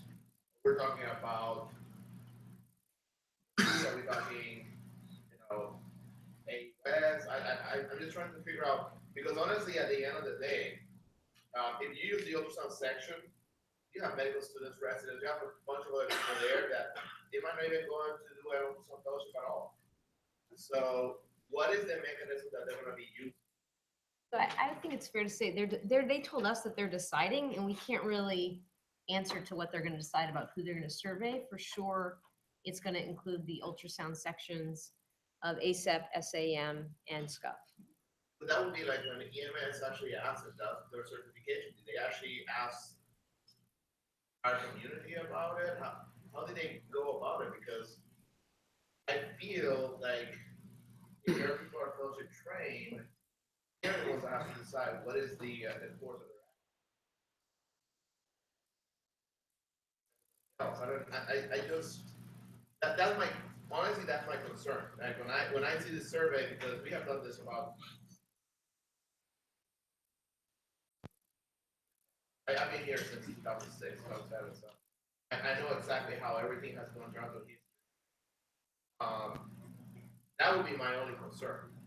Because this is the people, you know, for us that we have been doing this for 10 years, it might not be different for me.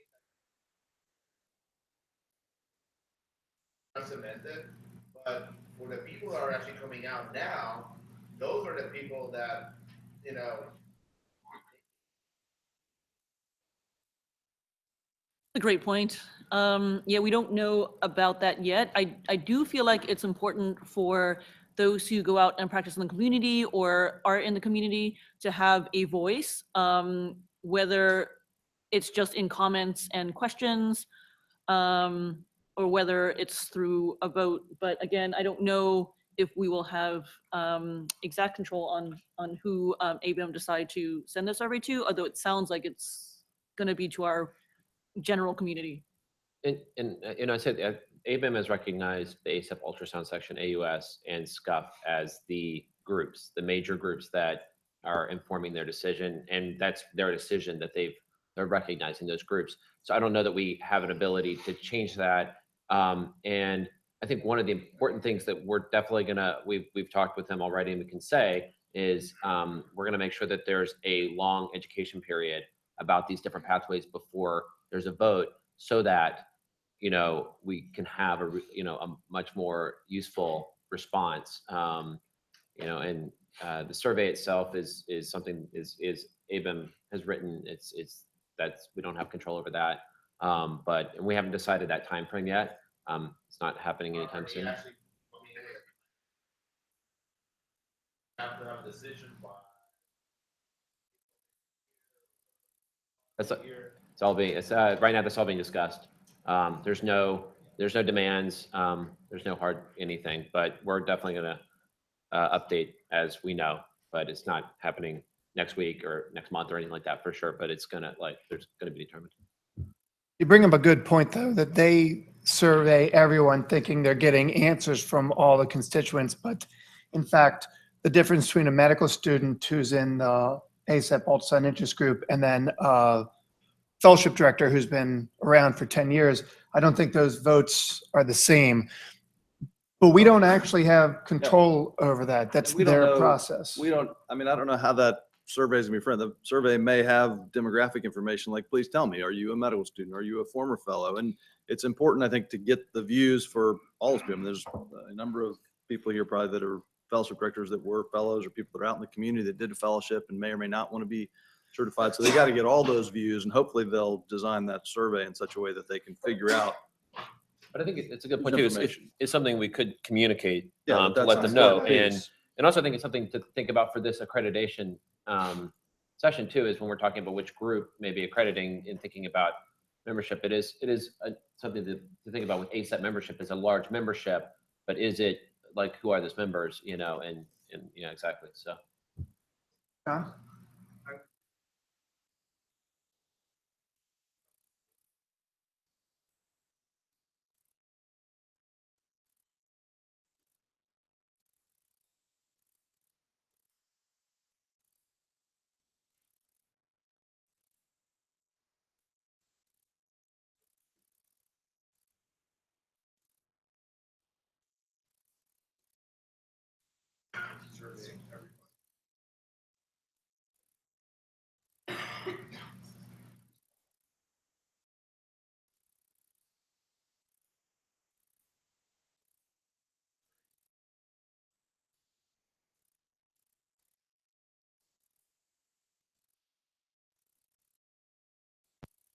Nova. On a similar question, how are we going to decide that this is?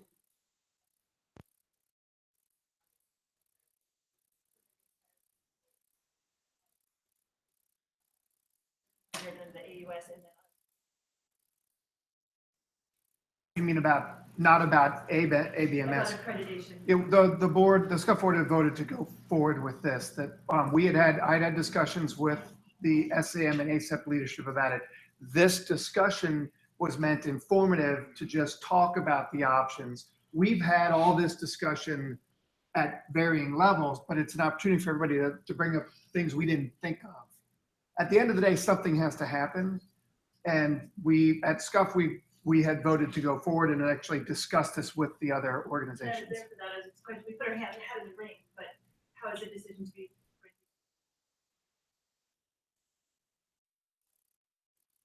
Yeah, sometimes it's not a matter of just voting and letting everyone decide. It's a matter of making a decision at a certain level, opening up for discussion, and then making the decision outside of that. This is something that we can open up to ask everyone what their opinion is. At the end of the day, the longer we take about this, you're compounding the problem. So we do have to move some of this a little bit quicker, but it is something to consider.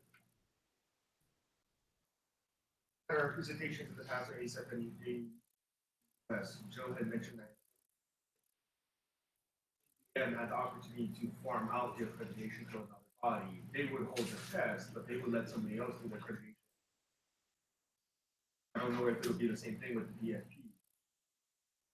But if it becomes HGME, I think it's going to either be that ABEM either says, hey, this group has this accreditation process, do that. Or it's like, we're going to be HGME, we like yours, we're going to kind of copy that. So I think if stuff doesn't move forward, we're probably Yes, Rehera, Ken? Without waiting until. If we go down that.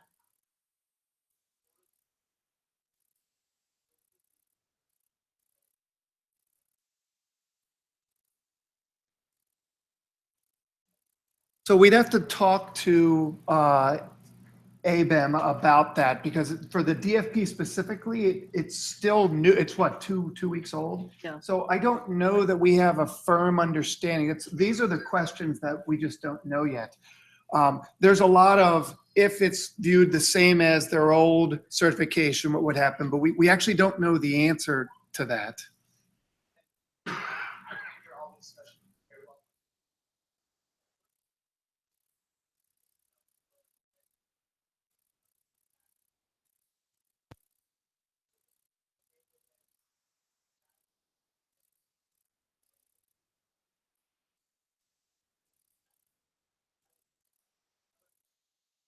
So again, I don't think we know because we don't know the process. These are all things that I think we'll have a lot more information when we're at SAM to talk about, because some of those details I think will have more firm commitment. There's two halves of this. It's whatever ABEM says, and then it's whatever the individual institutions interpret ABEM's decision. So your DIO is going to get this information and make some sort of a decision on how they view it. So those are two different things. One of them is the national standard. The other is how it's interpreted at each individual site. As far as if we were to do something, if SCUF steps in and does an accrediting or a certification or anything of that nature, and then the group decides to move forward with ABMS, we would work with them to do whatever it is that they think is appropriate. The one thing that they did reach out to us specifically about was the certification piece, that they would partner with someone else for the certification piece. The accreditation, I don't know, and it's really going to depend on the DFP pathway to get a definitive answer for that.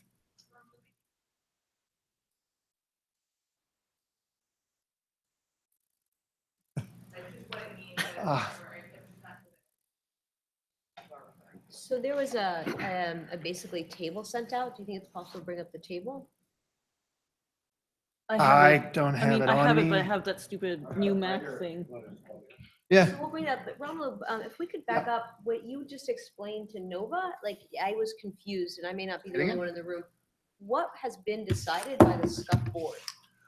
So the SCUF board last year discussed the options for, I don't want to say temporary, I don't know how it was the wording we used, but it was to step in for accreditation and or certification while the rest of the group's process, the ABEM process, continues on. The discussion then was, do we approach ASEP and say, could you please do it? Do we approach SAM or do we step in? At that point, we first voted, do we think we need to do anything? So the board then just discussed, similar to this, if we do nothing, what could happen, pros, cons? We said, well, somebody should step in. because AIUM had been talking about it. So we had said, okay, if someone's going to step in, who do we do it? Similar discussion. And at that point, we said, well, if anybody's going to do it, that we would want SCUF to do it because we could control the process better. So a decision has been made that the SCUF is going to move forward with this. That was the board decision. Okay. Now, the board's decision, if everyone says absolutely not, we all want ASAP to do it, like we are representing the group. But at a certain point, this conversation, like the elements of it don't change. So this really is an opportunity to just bring it up. And again, just to take that one step further, at that point, we decided to then go talk to ASAP and SAM about the concept and see if they brought in any information that changed the view. And after that was when we decided that we would step forward. So what are the action items after we have our panel today for the group for SCUF? For which group? Is this for SCUF? For SCUF. So after forward? this is all done, what we'll likely do, just to be perfectly clear, is we're probably going to wait about a month to see what ABEM has to say about this, to see if this shakes anything up, if there's any changes. If they all of a sudden say, we're going forward right away, we're going to get this done, then there's no need for us to fill a void because the void is now being filled.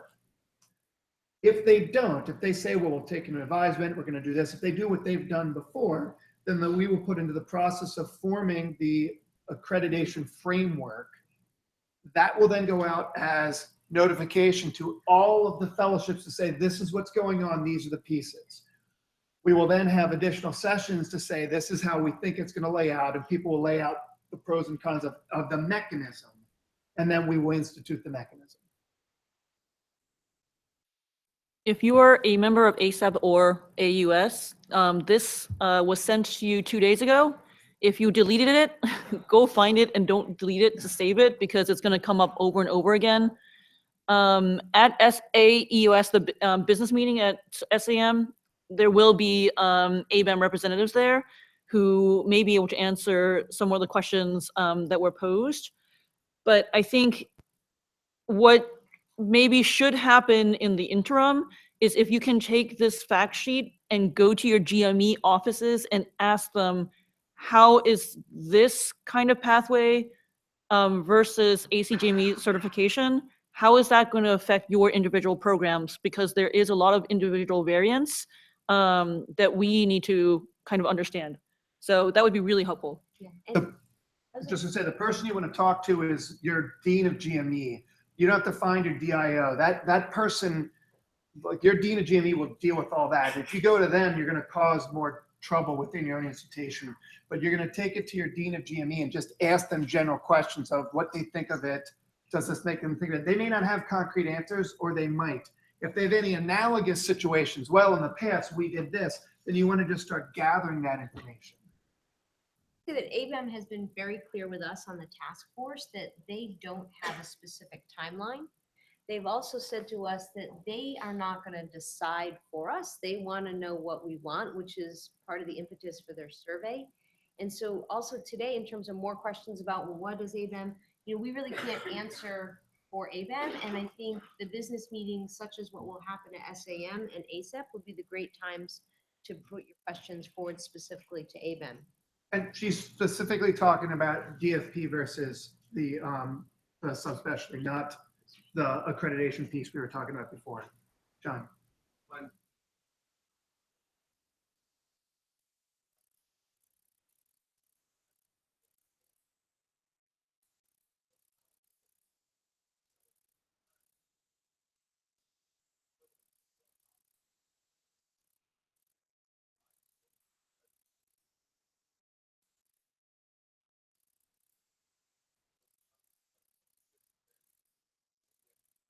If I'm asking,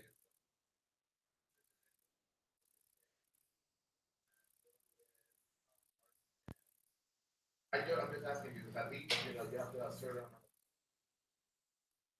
I think that there's a lot that we don't know about the. That's not a place.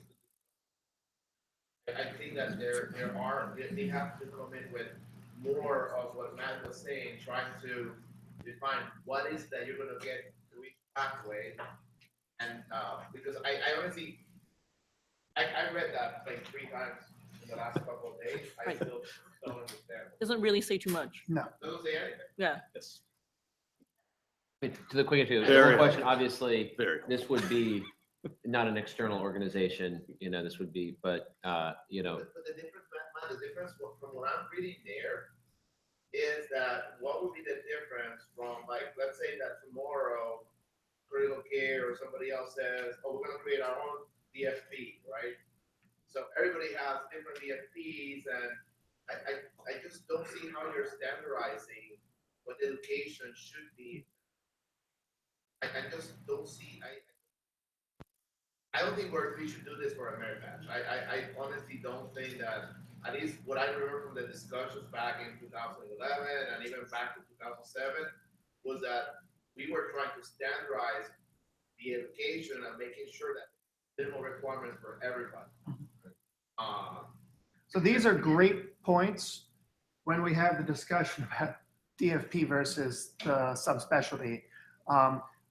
Again, I think that this is the conversation that has to happen. And this has to happen everywhere so that when we come back together at SAM, we can then take it to more knowledge base. I think those are great. But again, specifically for this panel, we're talking about the accreditation to fill that void, not the decision between DFP and the subspecialty in ACGME. Yes.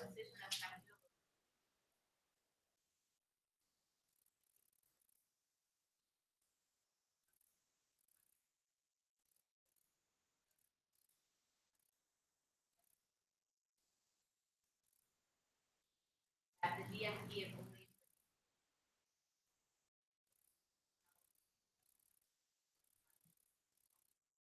So actually, that's not, DFP is a category. Hospitalists are getting a DFP. So they're specifically talking about a DFP for clinical ultrasound. But what John and I was saying with that, if we, like critical care could do a DFP for clinical ultrasound and it could have completely different, it could be something different. And rheumatology could say, you could have 20 DFPs on clinical ultrasound, each subspecialty that are completely different. And then again, their argument is that it would dilute out that some people get it because they walked in the door and get a sticker, whereas we require, you know, a year of fellowship. So it doesn't require a fellowship training. Hospitalists, it's just like a badge of what they're doing. So that's the discussion that they're saying. That has nothing to do with the accreditation of programs while we're making that decision. Now that decision is separate, and if they make that decision quickly, then it does. Then the decision is made, and if it is what it is. Whether or not we need accreditation after that will depend on the decision itself. Yes? Looking at accreditation, or ABEM or ACEP or emergency medicine, the question that we need to ask is, what is that accreditation going to be? And specifically to the, let's say you have OBGYN doing ultrasound. What is the expectation that they are going to have?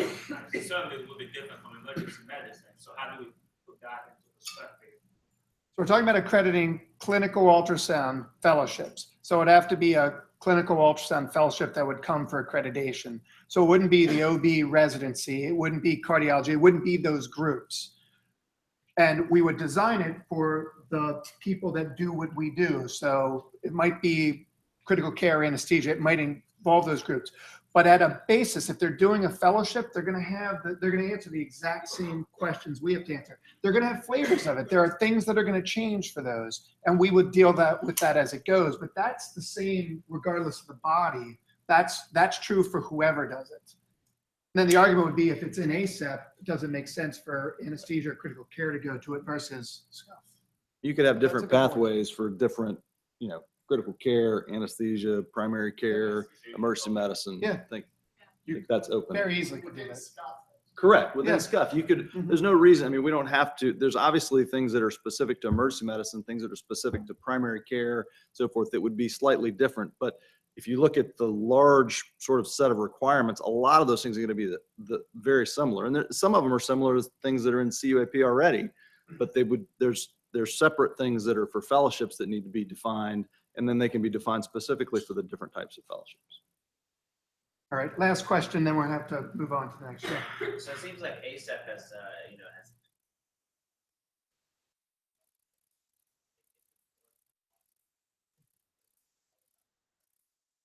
What would it cost for SCUF to do it?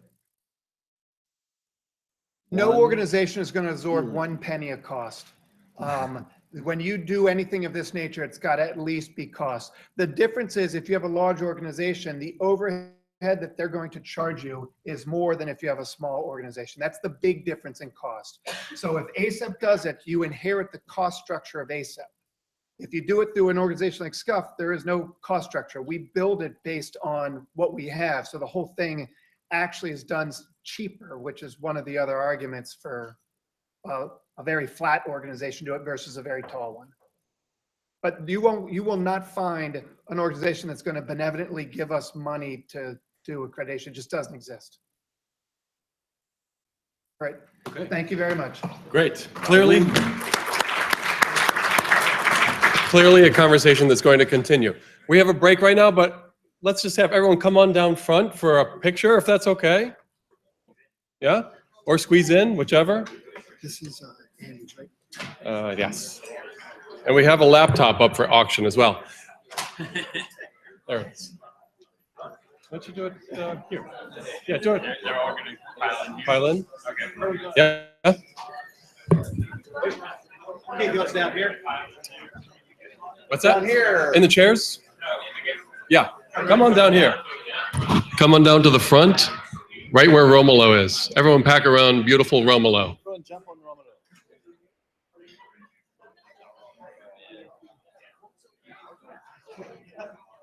All right. Yeah,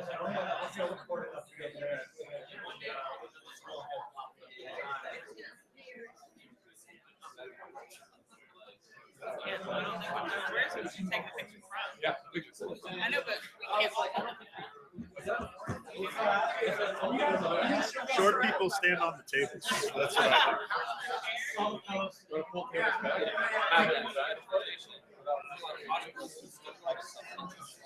Yeah.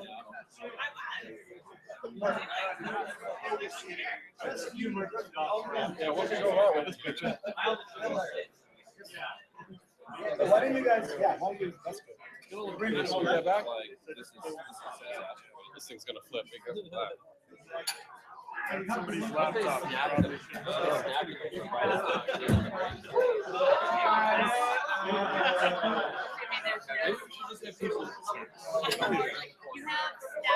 there. Don't have staggered here. That's true. Do you think, Andrew? Andrew, is this gonna work, or should we just have people packing chairs? Is good? Okay. Okay. If we can get some people on the floor up front, sitting, that'd be great.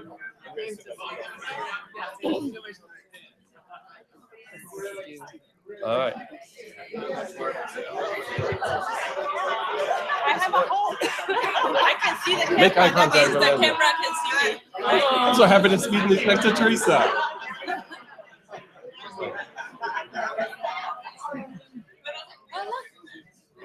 That's right. There it is. I'm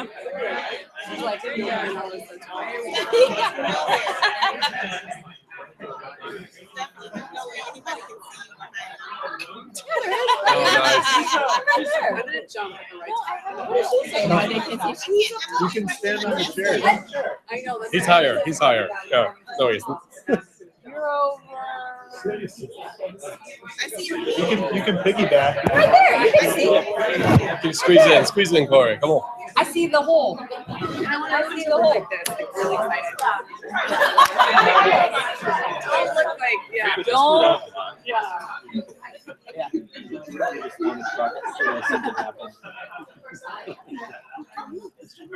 So here we go. 1, 2, 3. Do something more there. Good. Okay, we'll take a 10-minute break. 10-minute break.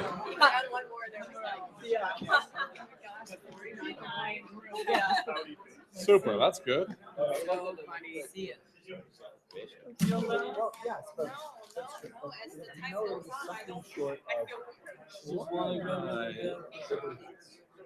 Let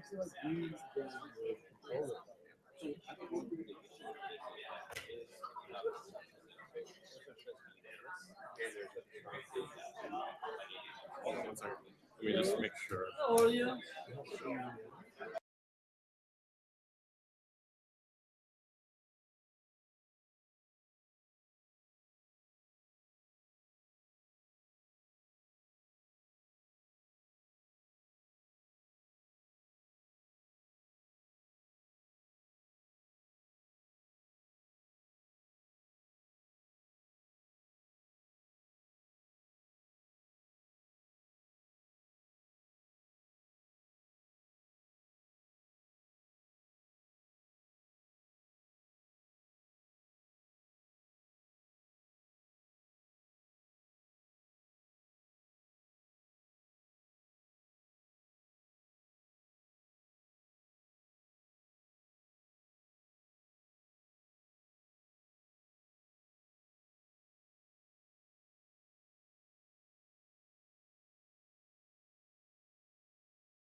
This is mine.